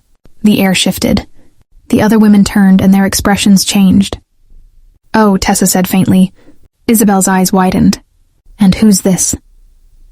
Ryan offered them a soft, neutral smile. Hi, he said. I'm Ryan. That was it. But the way he said it made the walls bend, made the women blink. Oh, Tessa repeated. Right, Isabel added awkwardly. They took a slow step back, and then another. We'll, see you at the gala? Tessa managed before they both retreated, visibly flustered. Ryan looked down at Anaya, calm as ever. Friends of yours? Anaya exhaled. Not anymore, he smirked. Good. She didn't speak again until they were in the car, pulling away from the boutique. She was still thinking about Estelle's words. Still thinking about the look on every woman's face when Ryan walked out in that suit. Still thinking about the way his hand on her back felt like it belonged there. He looked out the window, calm and unreadable again. She stared at him. You really have no idea what you look like right now, do you? He glanced at her. No. Should I? She shook her head and looked away. Because if she looked at him 1 second longer, she wasn't sure she'd be able to keep her hands to herself. Chapter 10. The Inner Circle. POV. Anaya Sterling. Anaya didn't go back to the office. She went home and made calls. War council. Her mother, her father, her sisters. Every stylist, jeweler, and magician in a tux she could count on short notice. If Ryan West was walking into that gala with her on his arm, then she was going to look like the kind of woman who deserved him. Not just in power, in presence, in aura. She didn't know what Estelle had done behind those closed doors, but the man who'd walked out wasn't just attractive. He was magnetic. People stared. People whispered. And worst of all, people assumed he wasn't with her. She couldn't have that. Not tonight. Not anymore. By the time she arrived at her penthouse, the staff had already set the plan in motion. Steamers hissed. Champagne popped. Jewelry trays glittered under controlled lighting. And then came the voices. First her mother's soft silk and sharp judgment in equal measure. Oh, finally. You brought him? She asked, peeking behind her daughter. I didn't bring him as a gift, Anaya replied. Pity. Her father, meanwhile, was already in the kitchen inspecting the wine. You brought a guest, you serve the man, he called. Is he red or white? Ryan stepped into the foyer with the same quiet composure that had unsettled an entire boardroom that morning. Red, he said politely, but only if it's from your private rack. Her father turned, pleased. You know your bottles? Ryan gave a small shrug. Enough to respect what I don't know. The older man laughed, approving. Well, that was new. Her mother approached next, elegant as ever, and Ryan straightened. I'm sorry we weren't properly introduced, he said. And then, like magic, he reached into the inner pocket of his jacket and pulled out a rose. A real one. Soft red. Perfect bloom. Her mother blinked. For me? She asked, half laughing. If I may, Ryan said. I picked it from the garden outside Estelle's. I didn't think it would survive the drive, but here we are. He handed it to her with a quiet smile. Her mother stared at him, then stared at Anaya, and mouthed, "Marry him." Anaya had no idea what to say. Where the hell had he gotten a rose? Then came the doorbell. Her younger sister swept in late as always, hair curled, eyes lined, and just as camera-ready as the rest of their family. Sister, she called. You rang... She stopped. Her eyes met Ryan's. Oh, she said. Ryan for once looked mildly surprised. Asha. Asha blinked. Yes? I didn't know you were in town. I thought you were still in Paris, finishing your master's. Anaya turned slowly. What? Ryan looked faintly amused. She posts from Montparnasse. At least she used to. 4 a.m. Paris time, usually with espresso and bad jazz. Asha blinked again. You follow me? No, he said. But I pay attention. Her father snorted into his drink. Anaya stared. How the hell did he know that? She looked at her sister, who looked suddenly, irritatingly intrigued. Asha tilted her head. You always like jazz? Ryan gave her a look. I like patterns. Anaya didn't miss the way Asha smiled at that. And she didn't like it. Not one bit. Upstairs, her mother was already laying out the gowns. You're wearing the black one, she declared. The one with the illusion panel. Everything else makes you look like you're trying too hard. I am trying, Anaya muttered. Well, don't look like it. Priya had joined them too, cross-legged on the velvet chaise, hair pulled back, champagne in hand. She was enjoying this too much. And then Asha floated in. already in a robe, still looking too polished for someone who was supposed to be a side character in tonight's drama. "You know he asked about me, right?" she said, sliding onto the bed like a smug little cloud of perfume and sin. Anaya turned. "Excuse me?" Asha shrugged. "He remembered my Instagram. That's cute." "It's not cute," Anaya snapped. "It's observant." "He's observant about me. You sure he's not mine?" Priya looked up from her glass. "Oh boy." Their mother turned from the closet slowly. "Asha," she said. "What?" "I didn't raise hyenas." Asha huffed, then flopped backward dramatically. "Relax, I'm joking." "You're not," Anaya muttered. "Can you blame me?" Asha countered. "He's polite, built like a god. And whatever happened at that boutique today? He walked out looking like sex with a side of apocalypse." Priya choked on her drink. Even their mother blinked. Anaya froze. She didn't want to admit it, but Asha wasn't wrong. It wasn't just that Ryan looked good. It was that he wasn't trying to. He didn't fish for compliments. Didn't preen. He didn't even seem aware of what he was doing to the people around him, and that made it worse. It made him dangerous. "I'm just saying," Asha continued, flipping through one of the jewelry trays. "If he's not yours, there's no reason he can't be." "He's mine," Anaya said. The room fell quiet. Even her mother paused, a bracelet in one hand. Asha sat up slowly. That didn't sound casual. Anaya took a breath. "He's not a prop, he's not a fling, and he's not a project." "Then what is he?" Asha asked. "Because you're married, remember?" Anaya didn't flinch. Her mother stepped in. "Asha, enough." "No, let her talk," Anaya said quietly. "She's not wrong." The room waited. Then Anaya lifted her chin. "I married Derek when I thought power was something you had to attach yourself to. I thought being chosen by someone important meant I was important too." Her voice tightened. "I didn't realize he chose me because I was useful." Her mother watched her carefully, softer now. "And Ryan? He's not using me. He's following me. Not because I asked him to. Because he chose to." Priya leaned forward. "Do you love him?" Anaya didn't blink. "I respect him. I trust him." She paused. "And when I'm with him, I don't have to prove I belong." The silence that followed wasn't awkward. It was earned. Her mother stepped forward, touched her cheek. "Then wear the black gown," she said. "And remind every woman at that gala why no one walks away from sterling blood." Asha rolled her eyes. Anaya smiled, small and sharp. Tonight wasn't about jealousy. It was about a rival.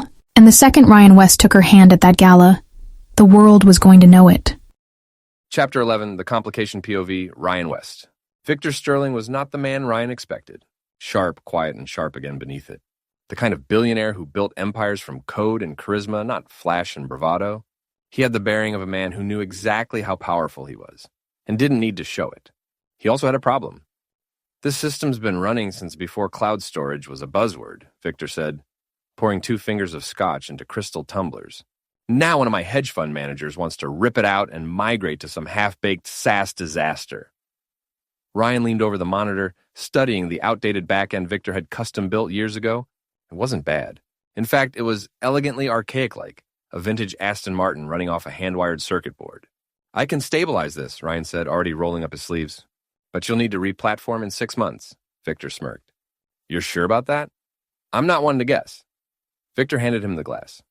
"Good, I like men who speak in absolutes when they can back it up." Ryan got to work, pulling code apart like a surgeon removing inefficiencies, patching memory leaks, stabilizing what needed to hold. He didn't speak much. Didn't need to. Within 20 minutes, the system was not only functional, it was purring. Victor leaned in, watching the diagnostic pulses even out. "You know what you're doing." Ryan didn't look up. "I should. It's what I built my company on." Victor blinked. "You run a tech company?" "Small one, tight team. But we've cleaned up after some of the best-funded failures in the sector." Victor chuckled. "That explains the attitude." "I thought it was the beard." The older man laughed, a real laugh, and walked to the back of the study. When he returned, he carried a sleek wooden case and set it gently on the bar. "Ever heard of Glenfair Imperial Cask?" he asked. Ryan shook his head. "That sounds expensive." "There are 2 bottles left," Victor said, opening the box. One's in Tokyo, the other's here. I don't drink it unless something truly impresses me. He poured a fresh glass and handed it over. Tonight qualifies. Ryan took the glass, nodded once. That's a hell of a compliment. Victor tapped his own tumbler to Ryan's. Come on the yacht next weekend. No business. Just water, bourbon, and stubborn fish. Ryan smiled faintly. I'm in. The maids had been circling him like sharks the entire time. Polite, subtle, but overly attentive in a way that was hard to ignore. They didn't know where to place him. Not staff, not family, not Derek. He wasn't used to being a wild card. But in this house, that's exactly what he was. And judging by the looks some of them gave him, they liked it. Victor noticed too, smirking into his glass. They're not used to guests who actually know what they're doing. Neither am I, Ryan muttered. A voice floated in from the hallway. The father, and then she walked in. Asha Sterling. Tall. Dressed like a Vogue editorial. Hair sleek, skin glowing, and legs that made eye contact difficult. She entered the room like she expected it to orbit her. He stood smoothly, giving a slight nod. Asha. She flashed a smile that could melt cameras. Still brooding and gorgeous, I see. Ryan's lips twitched. Still dramatic. Asha stepped closer, tilting her head. I heard you've been stirring things up. I just showed up, he said, voice calm. Trouble followed. She gave a low laugh, clearly enjoying the game. You always this modest, or just with me? You usually post jazz and espresso from Montparnasse, he said casually. Nothing since last week. Asha blinked, then smiled wider. So you do follow me? I said I pay attention. She took one more step, too close for anything but interest. Careful, West. You're starting to sound dangerous. Ryan said nothing, because in that moment, the air changed. Again, and then she entered. Anaya. Hair swept into a soft twist, not a strand out of place. Skin radiant, contoured just enough to highlight already perfect cheekbones. Lips painted in a soft wine shade that somehow made her eyes even sharper. Not overdone, never that, but every detail was intentional, effortless, lethal. She wore a silk robe belted at the waist, but on her it looked like designer armor. No jewelry, no perfume, just power. And just like that, Asha vanished. Chapter 12. The Regret. POV. Heather Hart.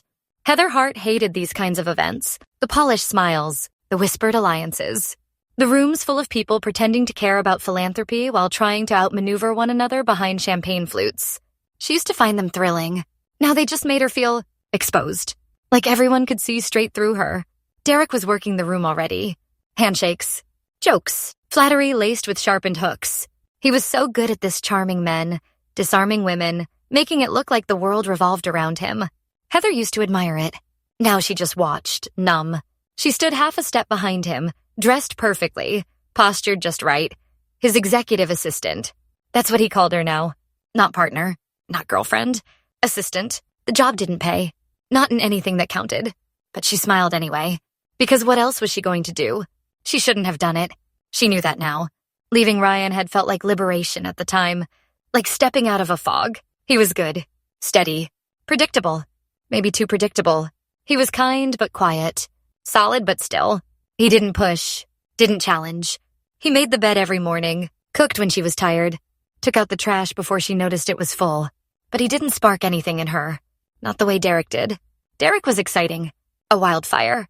When he looked at her, it was like being chosen. Chosen by someone magnetic. Someone beautiful. Someone powerful.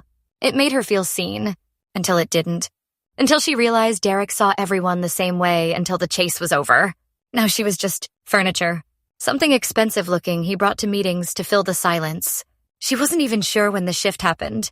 Maybe around the time he started talking about ousting Anaya from the board. Maybe when he started calling Heather by her last name in front of other people. Ryan never made her feel like a tool. He made her feel safe. Maybe that's what bored her. Or maybe she just wasn't ready for a man who didn't need to control her to protect her. Ryan didn't argue. He didn't lecture. He didn't rage. He just let her go. That was what she hadn't expected. Not even a fight. Just those last words. You want me to be upset, Heather? I am. I just don't think chasing someone who doesn't want to be caught is smart. That makes about as much sense as setting fire to your house because you're cold. She'd packed that night. Left in silence. Derek had waited with wine and a smirk and the promise of a bigger life. And for a while, it felt like she'd upgraded. The apartment, the dinners, the people, the access. But then came the whispers, the side glances, the way Derek's texts stopped being punctuated with hearts or kisses and started looking more like bullet points. She wasn't the prize anymore. She was just the fallout. It was a good thing Anaya didn't know the full story. If she ever found out that Derek had used Heather to sidestep his prenup to move behind her back, build quiet influence with board members, and manufacture just enough scandal to justify a public divorce, it would be war. Anaya wouldn't cry. She'd ruin him. And Heather? She'd be collateral. If it came out? If Ryan ever opened his mouth, if he ever showed up and looked at her with those calm, unblinking eyes, everything would burn. And the worst part? She wouldn't even blame him. She adjusted her posture, caught her reflection in a mirrored pillar. Perfect makeup, perfect dress, perfect lie. And still underneath it all, a dull ache where something real used to be. She hadn't seen Ryan since she walked out. Had no idea what he'd done with himself. Whether he missed her, whether he hated her, whether he'd already moved on. And the not knowing? It was worse than the guilt. Because part of her wondered, if she saw him tonight, would he even recognize her? Or would he just look through her the way she'd once looked through him? Heather had always known she was beautiful. Not flawless, not cinematic, but stunning enough to turn heads in most rooms. Enough to get the date. Enough to get Derek. And Derek had been a win. A major one. Because no matter how quietly women said it, every one of them measured themselves against Anaya Sterling. And Heather? She won. At least that's what she told herself. Because Anaya was untouchable. Beautiful beyond reasonable expectation. The kind of woman men offered fortunes to for a weekend. The kind of woman who could wear power like perfume and still be the most graceful person in the room. And her younger sister, Asha? Gorgeous. Youthful. A living flame. Heather used to find comfort in the idea that Derek had all that at home and still chose her. That had to count for something, right? Even if it was petty. Even if it was fake. Even if what she had now wasn't Derek's heart, just his shadow. She was mid-scroll on Instagram, bored out of her mind, filtering through shallow influencer posts and half-familiar guests tagging the gala in their stories. Then a ping hit her group chat. Mads, OMG.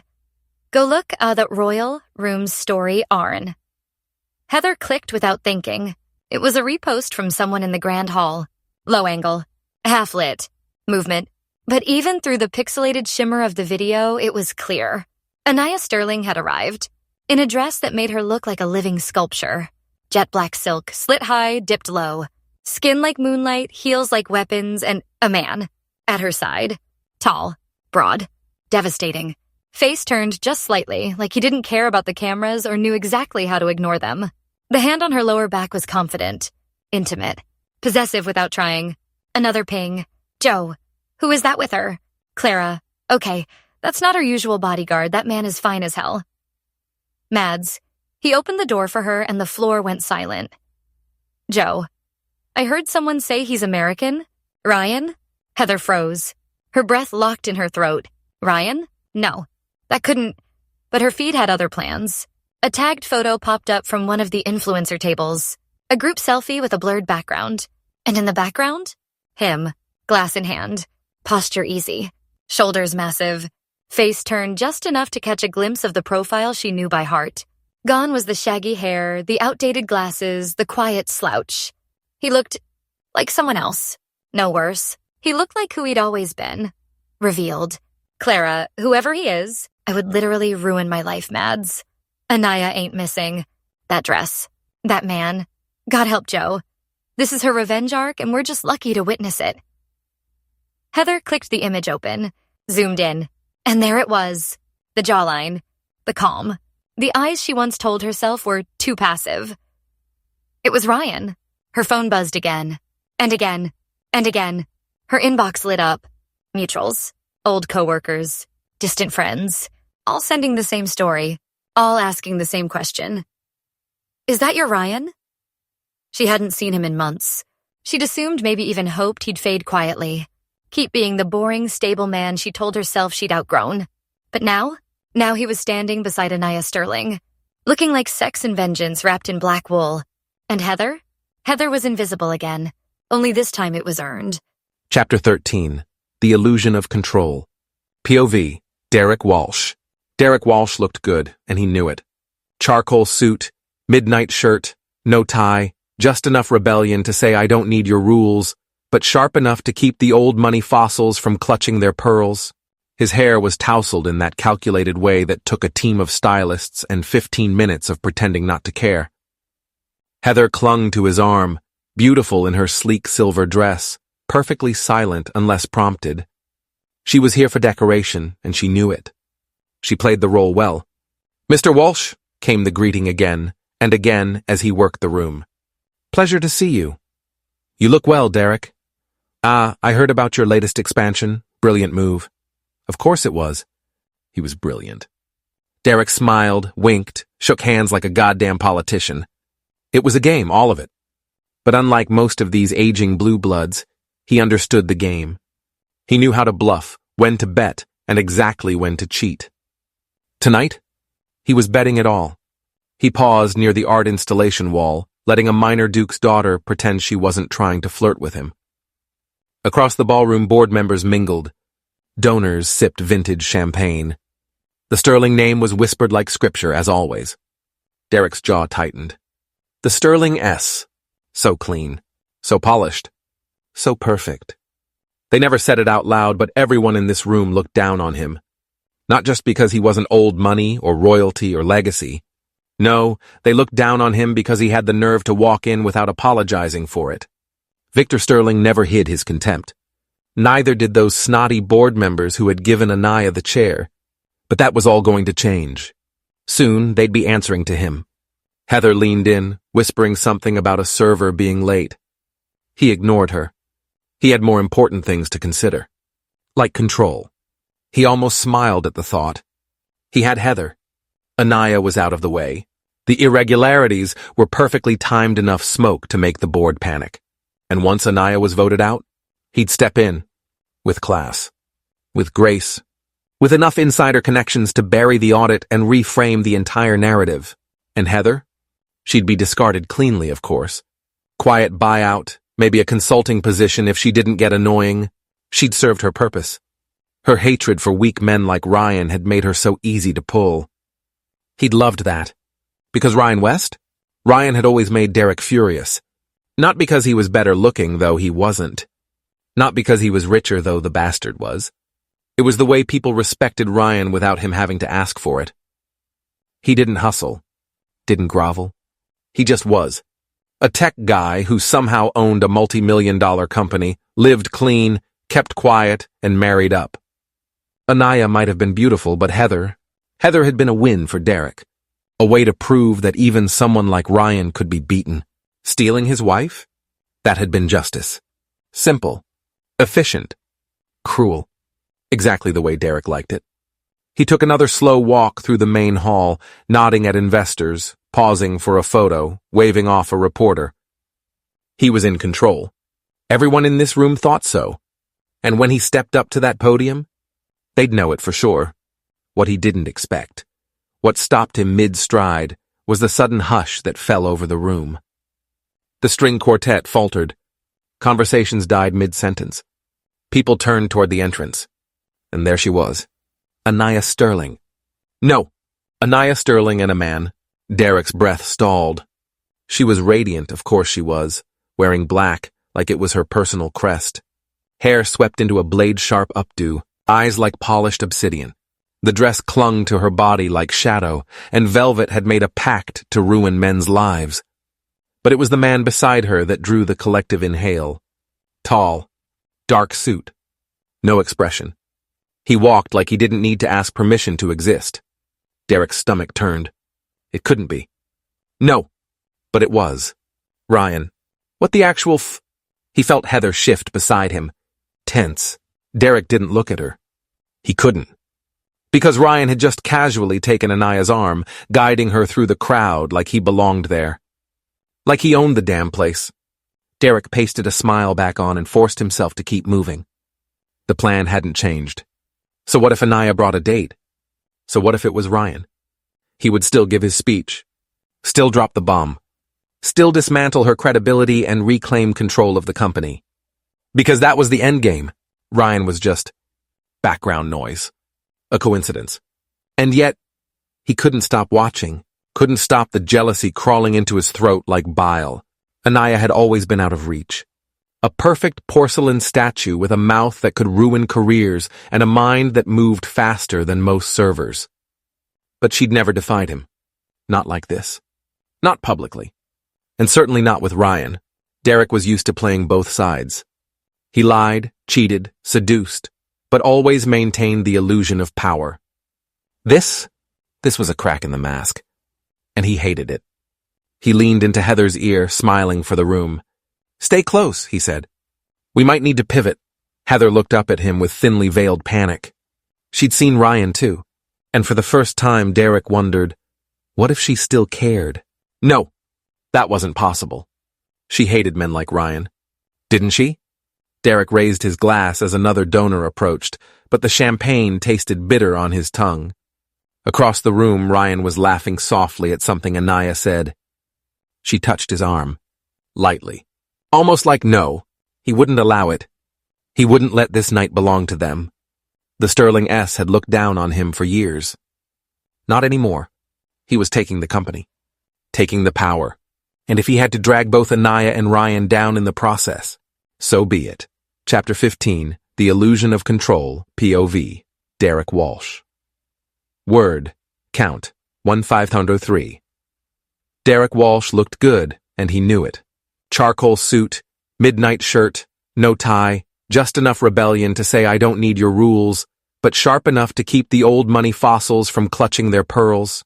His hair was tousled in that calculated way that took a team of stylists and 15 minutes of pretending not to care. Heather clung to his arm, beautiful in her sleek silver dress, perfectly silent unless prompted. She was here for decoration, and she knew it. She played the role well. "Mr. Walsh," came the greeting again, and again as he worked the room. "Pleasure to see you." "You look well, Derek." "I heard about your latest expansion. Brilliant move." Of course it was. He was brilliant. Derek smiled, winked, shook hands like a goddamn politician. It was a game, all of it. But unlike most of these aging blue bloods, he understood the game. He knew how to bluff, when to bet, and exactly when to cheat. Tonight, he was betting it all.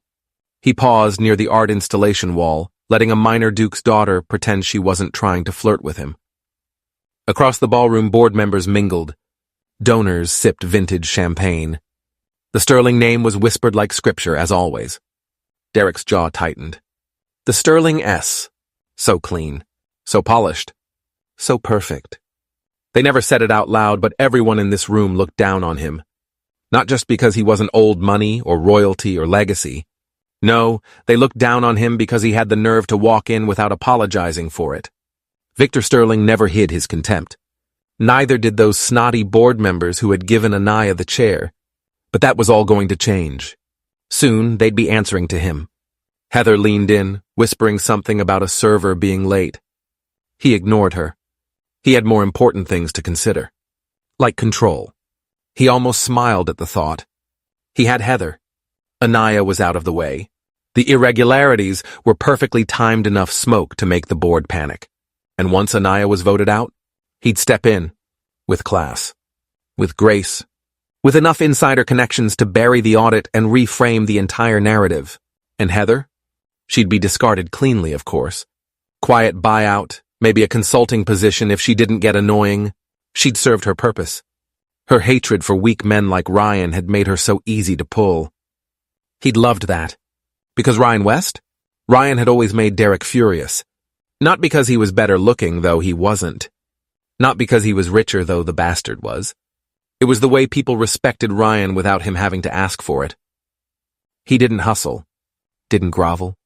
He just was. A tech guy who somehow owned a multi-million-dollar company, lived clean, kept quiet, and married up. Anaya might have been beautiful, but Heather had been a win for Derek. A way to prove that even someone like Ryan could be beaten. Stealing his wife? That had been justice. Simple. Efficient. Cruel. Exactly the way Derek liked it. He took another slow walk through the main hall, nodding at investors, pausing for a photo, waving off a reporter. He was in control. Everyone in this room thought so.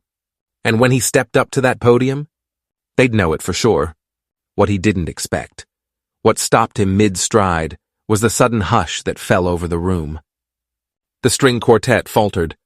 Conversations died mid-sentence. People turned toward the entrance. And there she was. Anaya Sterling. No, Anaya Sterling and a man. Derek's breath stalled. She was radiant, of course she was, wearing black like it was her personal crest. Hair swept into a blade-sharp updo, eyes like polished obsidian. The dress clung to her body like shadow, and velvet had made a pact to ruin men's lives. But it was the man beside her that drew the collective inhale. Tall, dark suit, no expression. He walked like he didn't need to ask permission to exist. Derek's stomach turned. It couldn't be. No, but it was. Ryan. What the actual He felt Heather shift beside him. Tense. Derek didn't look at her. He couldn't. Because Ryan had just casually taken Anaya's arm, guiding her through the crowd like he belonged there. Like he owned the damn place. Derek pasted a smile back on and forced himself to keep moving. The plan hadn't changed. So what if Anaya brought a date? So what if it was Ryan? He would still give his speech. Still drop the bomb. Still dismantle her credibility and reclaim control of the company. Because that was the endgame. Ryan was just background noise. A coincidence. And yet, he couldn't stop watching, couldn't stop the jealousy crawling into his throat like bile. Anaya had always been out of reach. A perfect porcelain statue with a mouth that could ruin careers and a mind that moved faster than most servers. But she'd never defied him. Not like this. Not publicly. And certainly not with Ryan. Derek was used to playing both sides. He lied, cheated, seduced, but always maintained the illusion of power. This was a crack in the mask. And he hated it. He leaned into Heather's ear, smiling for the room. "Stay close," he said. "We might need to pivot." Heather looked up at him with thinly veiled panic. She'd seen Ryan too, and for the first time Derek wondered, what if she still cared? No, that wasn't possible. She hated men like Ryan. Didn't she? Derek raised his glass as another donor approached, but the champagne tasted bitter on his tongue. Across the room, Ryan was laughing softly at something Anaya said. She touched his arm, lightly. Almost like, no, he wouldn't allow it. He wouldn't let this night belong to them. The Sterling S had looked down on him for years. Not anymore. He was taking the company, taking the power. And if he had to drag both Anaya and Ryan down in the process, so be it. Chapter 14. The Dance POV. Anaya Sterling. The room still hadn't recovered from Ryan. It never stood a chance. Anaya could feel it in every glance, every whisper, every tightening of pearls and lengthening of stares. The moment he walked in beside her, the gala had shifted. Her entrance usually caused a stir tonight. It was an earthquake. And now they were dancing, and people couldn't stop watching. Anaya hadn't expected him to be this smooth on the floor, but he moved with quiet confidence, like he'd been born in a tuxedo and had nothing to prove. He didn't lead with flash. He simply was, and the space bent to him. "I didn't think you danced," she said, tilting her head as they turned with the rhythm. "I don't, usually." He met her gaze just for a second. "But you seem worth making an exception for." Her lips twitched. Flirting, from Ryan. God help her.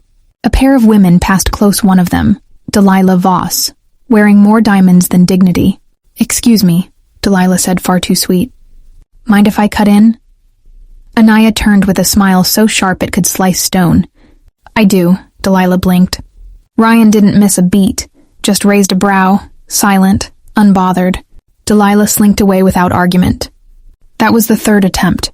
Anaya's fingers tightened ever so slightly against Ryan's shoulder. He hadn't asked for the attention, hadn't encouraged it. But God, he drew it like gravity. Quiet, unshakable masculinity. And worse, he didn't even seem to notice. "Enjoying yourself?" he asked, as if her pulse wasn't out of rhythm. "I'm trying," she said coolly. "But apparently you're the most eligible man here." "Strange," he said. "I came with someone." She looked up, and he was already watching her. Their steps faltered for just a breath. He steadied them, hand gentle at the small of her back.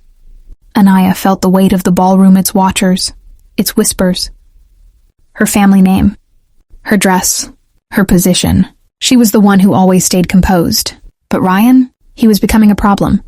The music shifted. She adjusted her hand slightly closer to his chest now, fingertips resting against warm fabric and muscle. "This would all be so much easier if you weren't so attractive," she muttered. He smirked. I was thinking the same thing about you. She narrowed her eyes, but the moment broke when she saw him. Derek, storming toward them with Heather in tow, eyes bright with performance rage. Of course. Darling, Derek said smoothly as he stepped up beside them. It's been too long. I'm sorry I haven't been around. He leaned in, hand outstretched as if to kiss her cheek. Ryan moved half a step between them. Not aggressive, not threatening, just there. Derek froze mid-reach. Heather behind him stiffened. Her eyes locked on Ryan like a lifeline. Ryan didn't even look at her. Anaya kept her gaze on Derek and said nothing. I'm sure you've been busy, she said after a beat. You always are. I've learned not to mistake ambition for substance. Derek's jaw ticked. Heather stepped forward. Ryan, she said, voice light. You look different. Still he said nothing. Anaya finally turned to Heather, gaze ice slick. Don't speak to my guest, she said sweetly. We both know he's too good for your attention now. Heather's smile shattered. Excuse me? Excused. Derek's nostrils flared. There's no need to be cruel. No? Anaya tilted her head. You brought your mistress to a gala honoring my foundation. You tried to kiss me in front of a room full of stakeholders. I think I'm being tremendously restrained. You're not... I'm not what? She snapped, voice low and lethal. Not falling for your theater? Not willing to play the loving ex-wife to save your image? She stepped closer to Ryan and slipped her hand around his arm, possessive, intimate, deliberate. I think it's clear who I am with, she said softly. And who I'm not. For the first time in years, Derek was silent. His expression cracked. Not broken, just cracked. She recognized that look. Derek had always needed control of women, of rooms, of narratives. It wasn't just about pride. It was about power. He could sleep with whoever he wanted, lie to whoever he wanted, but the moment she did anything outside his framework, he lost his mind. Derek reached out, brazen and familiar to touch Anaya, the kind of touch meant to claim, to reassert dominance, to remind her what they used to be. He never made it. Ryan's hand came up, firm and unhurried, catching Derek's wrist mid-air. I'm going to give you one chance, Ryan said, voice low but unmistakably audible. Take a step back. Derek blinked, trying to snatch his arm away. Ryan didn't let go. If you touch her again, Ryan continued, I'm going to break your leg in front of all these people. The music played on in the background. But don't worry, Ryan added. I'll get away with it. He leaned in, just slightly, expression flat. Because you've spent your whole life making sure everyone here already thinks you're an asshole. The color drained from Derek's face. He looked around, suddenly unsure who was watching. He opened his mouth, likely to laugh, to posture, to strike back with words, but his eyes met Ryan's. And stopped. There was no anger there, no heat, just the kind of stillness you only saw in predators, and that terrified him. Derek's hand fell to his side. He almost swung. You could see it in the tension of his jaw, the coil of his shoulders. But something in Ryan's expression told him, if you move, you won't walk again. Without another word, Ryan released his grip, stepped past him, and reached for Anaya. In one clean, practiced motion, he spun her back into him, his arm slipping firmly around her waist. They turned away from the confrontation like it never happened, and as they walked off the dance floor, Ryan's hand slid down, low, deliberate. His fingers curved around the base of her ass, cupping it possessively. Not crass, not groping, claiming, right in front of Derek. Anaya felt her breath hitch, and then a thrill shoot through her spine like lightning. She didn't glance back, but she could hear it. Derek cursing under his breath, seething, unraveling. And for the first time since the evening began, Anaya smiled. Chapter 15, The Spectacle. POV, Derek Walsh, word, count, 1514, this was it. This was how you made history. Derek stood just off stage, hidden behind the velvet curtain separating the donors from the power players. Above him, a row of towering LED displays had been installed for the event originally meant to showcase foundation projects and silent auction items. Now, they were his weapons. He smoothed his lapel, nodded to the tech crew, and checked his watch. Everything was synced. The screens, the statements, the slideshow, even the soft, dramatic music cue that would start just after the initial data leak. He'd rehearsed this moment in his mind 100 times. Anaya, frozen and humiliated. The board shocked. Whispers turning into scandal. Donors pulling away. And Derek? Derek would be standing tall, composed, prepared. The savior of the Sterling Foundation. The man who exposed corruption and saved face in the same night. He stepped back from the curtain and turned toward the security detail he'd quietly hired. Black suits, earpieces, expressionless. They stood just behind the pillars, ready to escort Anaya out the moment he made the announcement. 2 of them had memorized her face. One was assigned to grab her by the elbow, gently of course, and guide her discreetly from the ballroom once the audience was sufficiently horrified. He'd even brought the legal letter in a velvet envelope, signed and sealed.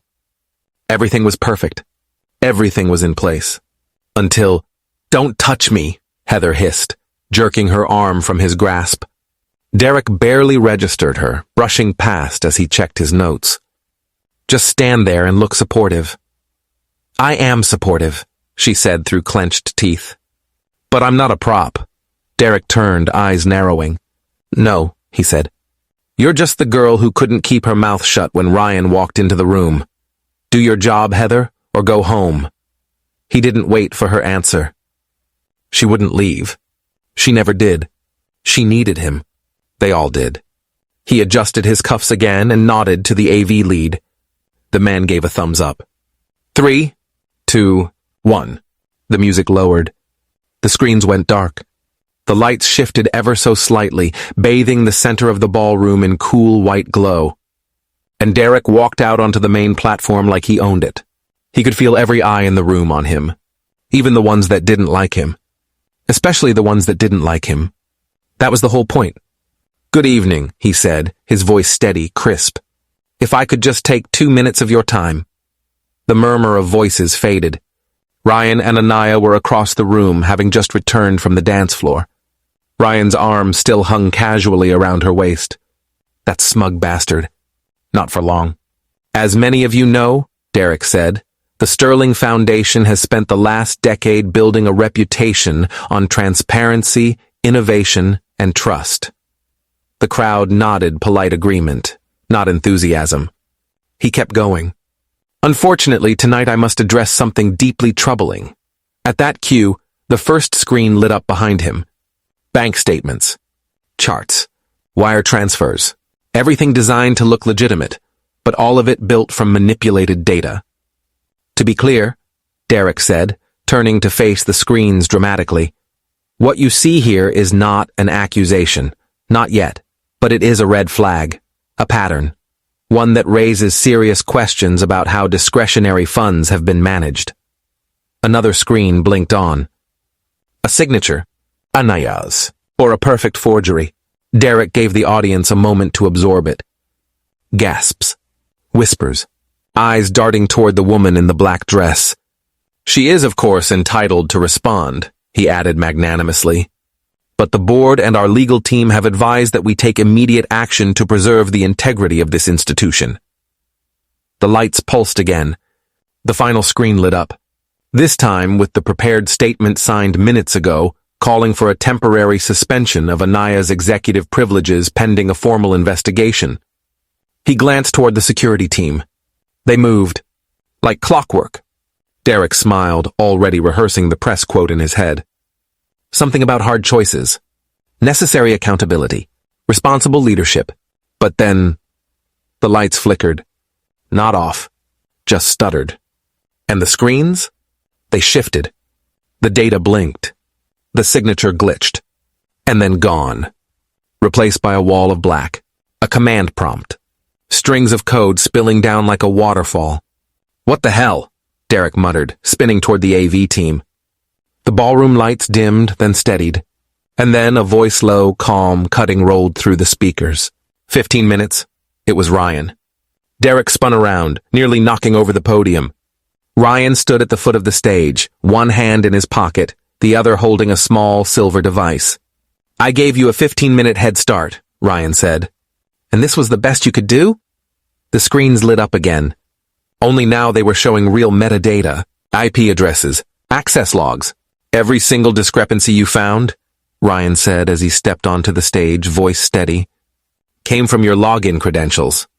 Murmurs. Then gasps. Ryan tapped the screen. And this? He pointed to the wire transfers. Created through a sandbox environment authorized by you for off-book simulations. Derek's mouth opened, but no sound came out. Ryan wasn't done. You didn't expect anyone to trace it back. You thought the fear of scandal would be enough. Classic bluff. The screen shifted again, this time to a paper trail. Offshore firms, dummy corporations, all with one common signatory, Derek Walsh. You brought fake security, Ryan added. Fake numbers, fake outrage. He turned to the crowd, voice smooth. And let's not forget, he brought his mistress to make the whole thing look more sympathetic. Now eyes turned to Heather, who had gone ghost white. Derek snapped. You think this proves anything? He barked. You hacked the screens. That's all this is. Ryan tilted his head. I didn't hack anything. I just asked your systems the right questions. Turns out, they had a lot to say. Silence. And then, laughter. Low at first. Then louder. Disbelieving. Scornful. Derek could feel the air changing, feel the narrative slipping from his grip like sand through his fingers. This wasn't how it was supposed to go. He turned to Heather. Her eyes were wet with panic. He shoved past her. She stumbled, and no one reached out to help. Ryan stepped forward again. You were right about one thing, though, he said. This was your moment. He looked Derek dead in the eye. And you blew it. Chapter 16. The Observer, POV, Victor Sterling. Victor Sterling sipped his $18,000 whiskey and watched the room like a hawk dressed in Tom Ford.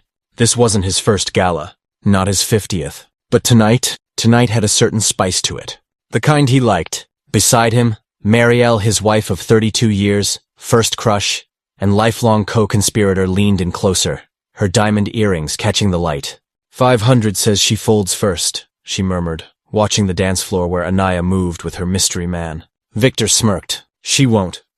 She will, Marielle replied, crossing her legs with the elegance of a woman born to rule empires. He's already got her unspooled. Look at the way she's breathing. Victor followed her gaze. There they were. His eldest daughter, untouchable, guarded, impossibly proud, and the man who had apparently walked into her life, like a nuclear event with excellent posture. Ryan West. Nautier. Tailored suit. Hands that knew where to rest, and eyes that saw everything. Victor didn't know whether to recruit him or put him under NDA. Maybe both. You like him, Marielle said, watching her husband's expression. I respect him, Victor corrected. Marielle rolled her eyes. Victor, you watched that man grab your daughter's backside like she belonged to him and you didn't even blink. Victor chuckled. She looked thrilled, he replied, raising his glass. And I admire a man who marks his territory with taste. His wife gave him a look. You're disgusting. He leaned toward her, eyes glinting. You married me. Tragically, she muttered, sipping her champagne. We should buy his company. Victor blinked. What? Westech, that's what it's called, isn't it? She said airily. It's only worth $1 billion or $2 billion. You could absorb it under Sterling Holdings and call it a merger. Then he'd have to attend family meetings. Victor laughed aloud, rich and deep. That's one way to lock in a son-in-law. Don't play innocent. You're already planning who gets him Asha or Anaya. He sipped again. Not sure I'd mind either. The lights shifted. Derek walked onto the stage. Marielle groaned. Oh God, what does the peacock want? Victor didn't answer. He already knew. He'd known for weeks. The anonymous tip. The attempt to coerce board allies. The low-level cyber forensics firm tucked behind a Swiss LLC. Victor had traced the breadcrumbs over Brandy last month. But he'd said nothing, because he wanted to see what Anaya would do, what she'd become. He hadn't expected Ryan to beat her to the punch. Now, watching Derek preen on stage like a rooster with a slideshow, Victor exhaled through his nose. What an idiot, he muttered. He brought goons, Marielle whispered. To a black tie gala. I almost admire the audacity. Don't lie, she said. You've hated him since day one. Victor allowed a tight smile. Not true. I hated him after day 3. Day 1, I was hopeful. He's handsome, intelligent, politically useful. But then I realized, he's lazy, Marielle supplied. And soft, Victor agreed. No spine, no control. He wants power but refuses to earn it. He gestured toward the screen. This is desperate theater. And then, as if summoned, Ryan happened. The screens flickered, the data glitched, and Victor leaned forward. Marielle clutched his arm. Is he? He is, Victor murmured, pleased. Ryan's voice rolled through the room calm, measured, lethal. 15 minutes. He hadn't hacked anything. He'd just asked the system the right questions. And now he was pulling back the curtain on Derek's house of cards, one damning slide at a time. Victor watched the board members lean forward. Watched the donors shift. Watched the press murmur. He caught the look on Derek's face as his plan unraveled in real time. Perfect. Absolutely perfect. What a performance, Victor whispered. Better than sex, Marielle murmured. I want him for Anaya.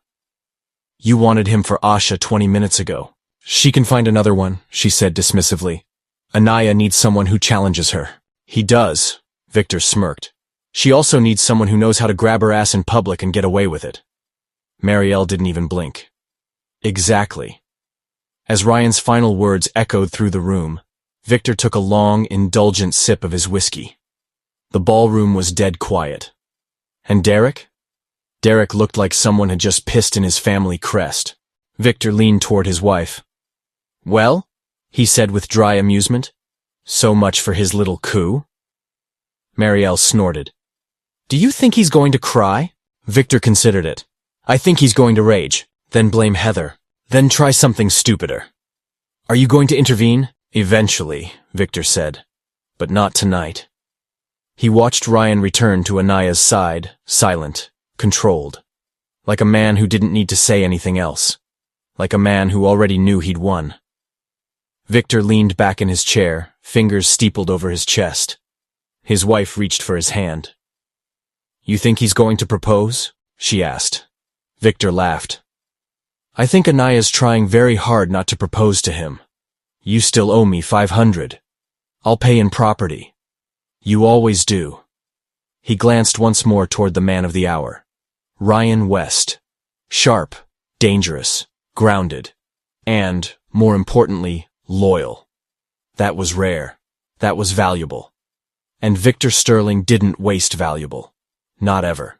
He raised his glass in a silent toast, just as Ryan looked his way across the ballroom. They made eye contact. For a second, Victor thought he saw a twitch of amusement in the younger man's expression. Good. Let him know he was being watched. Let him know he was already being measured. Victor smiled to himself, slow and thoughtful. Let's see what happens next. Chapter 17. The Claim POV. Anaya Sterling. She hadn't seen it coming.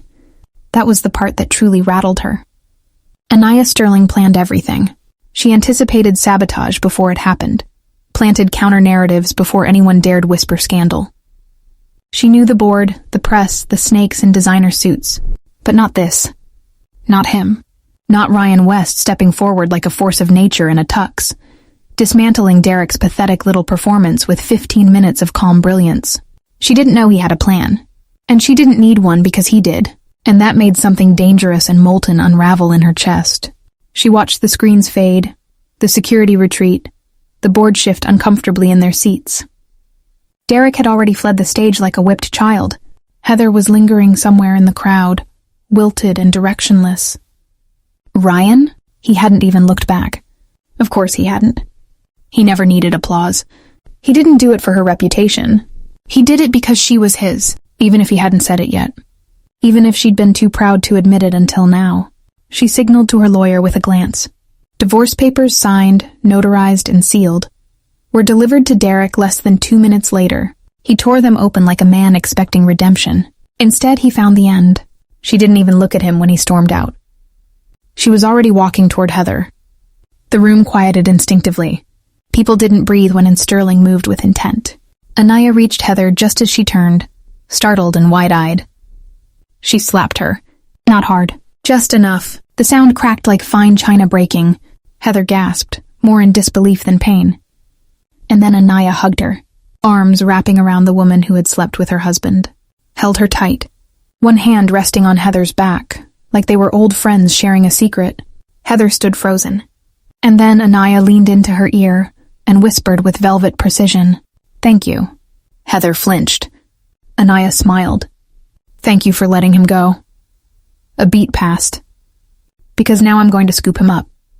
Her voice remained soft, delicate, like silk sliding across glass. "I'm going to marry him." Heather's breath hitched. "I'm going to screw his brains out, every night, every way." The people nearest them were trying not to look. Anaya's grip tightened. "I'm going to give him children. And if he wants other women, maybe I'll let him have them too." Heather shook just a little.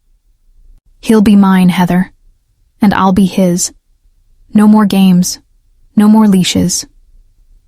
She drew back, kissed Heather lightly on the cheek, and whispered one final line. "And he will be king." Then she let her go. Heather stared after her, eyes glassy with disbelief. Anaya didn't spare her another look. She walked across the floor as if her heels never touched it. Board members nodded as she passed. Reporters whispered. Even the musicians seemed to adjust their rhythm to her pace. She didn't care. Her whole body was humming, buzzing with anticipation, with hunger, with purpose. She didn't want to be escorted out. She wanted to escort Ryan home. She found him at the back of the hall, talking to Priya, who looked like she was trying to maintain her professional detachment and failing spectacularly. Ryan glanced over his shoulder, saw her, straightened. The way he looked at her, it wasn't ownership, it was invitation, and that sealed it. She walked straight to him and stopped inches from his chest. He said nothing. She studied him for a moment. Those eyes, that mouth, the lethal calm that could eviscerate a man with 5 words and no emotion. And then she whispered, low enough only he could hear, "I'm taking you home." His brow lifted, amused. "I don't remember agreeing to that." "You will." A beat passed. His eyes flicked to her mouth, then back. "Are you planning to make your intentions clear?" "I'm planning," she said smoothly, "to screw your brains out, marry you, give you an empire, and if I have to throw my ovaries at you until you give me sons." He blinked. Priya choked somewhere behind them. Anaya leaned in closer. "And I might let you sleep with other women, as long as they know I own you." He stared at her. Not afraid, not overwhelmed, just that quiet intensity that never flinched. Anaya stepped back. "And I don't want an answer now," she added. "You're coming with me either way." He exhaled through his nose just a little, then held out his hand. "Lead the way, Your Highness." Final chapter. Crown him EOV Anaya Sterling. She didn't ask if he wanted to come with her. She told him, and he followed. No questions, no hesitation, just that still lethal calm that made her knees weak and her mind electric.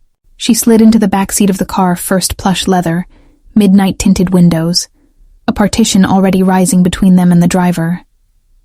Ryan followed and sat beside her, close but not touching. She fixed that immediately. Her hand slid to his thigh, slow and deliberate. "I wasn't bluffing," she said, turning toward him, her voice like red wine and velvet. "I know," he murmured, watching her with those storm-dark eyes. She moved closer, straddled him in the back seat with a grace that was all goddess. No hesitation. Her hands framed his jaw, and her body pressed against his as the city blurred past outside the window. "You don't belong to anyone," she whispered against his lips. "But tonight you belong to me." He didn't resist. Didn't pretend to.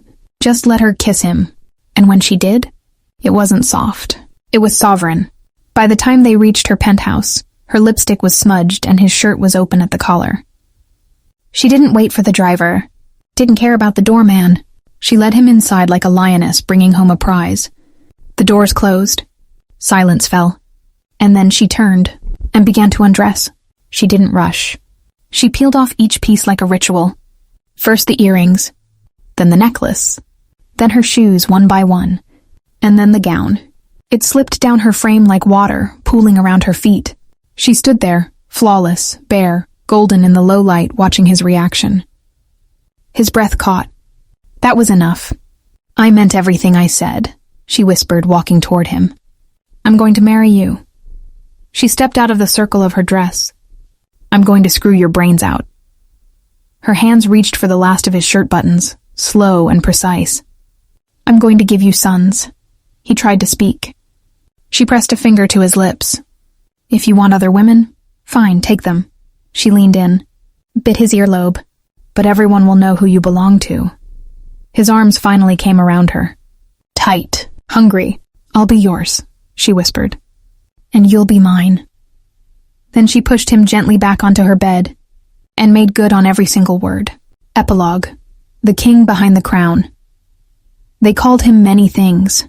Tech genius, founder, husband of Anaya Sterling, but most of all, they called him king, not in title, in presence. Ryan West had married Anaya within the year, not in some lavish society wedding, just the two of them. A private island, a 6-figure dress that ended up in a pile at her feet. Later came Asha. She had always been competitive, always wanted what her sister had. But she didn't steal Ryan. She joined them. And Priya? Priya never tried to be a wife. She was his mistress, proudly and permanently. Everyone knew it. No one questioned it. She ran logistics for the entire Sterling group and raised 2 of his children, 1 boy, 1 girl, with the same fiery brilliance that made her indispensable. Anaya had 3 sons, Asha had 2 daughters, and together, they built a family that rivaled royalty. The Sterling Foundation became something more. Under Ryan's direction, it transformed into a conglomerate, global, adaptive, terrifyingly efficient. They dominated tech, infrastructure, biotech, aerospace, and global energy within a decade.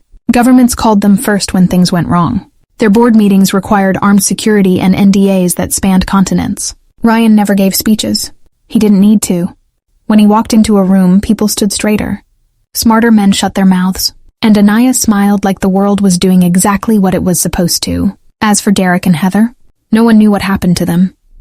And no one asked. They had disappeared from relevance, from memory, from every corridor that mattered.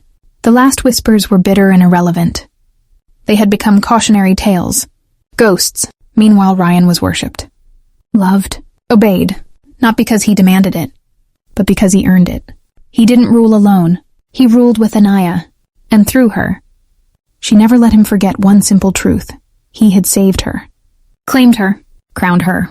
But in the end, she was the one who crowned him king. The end.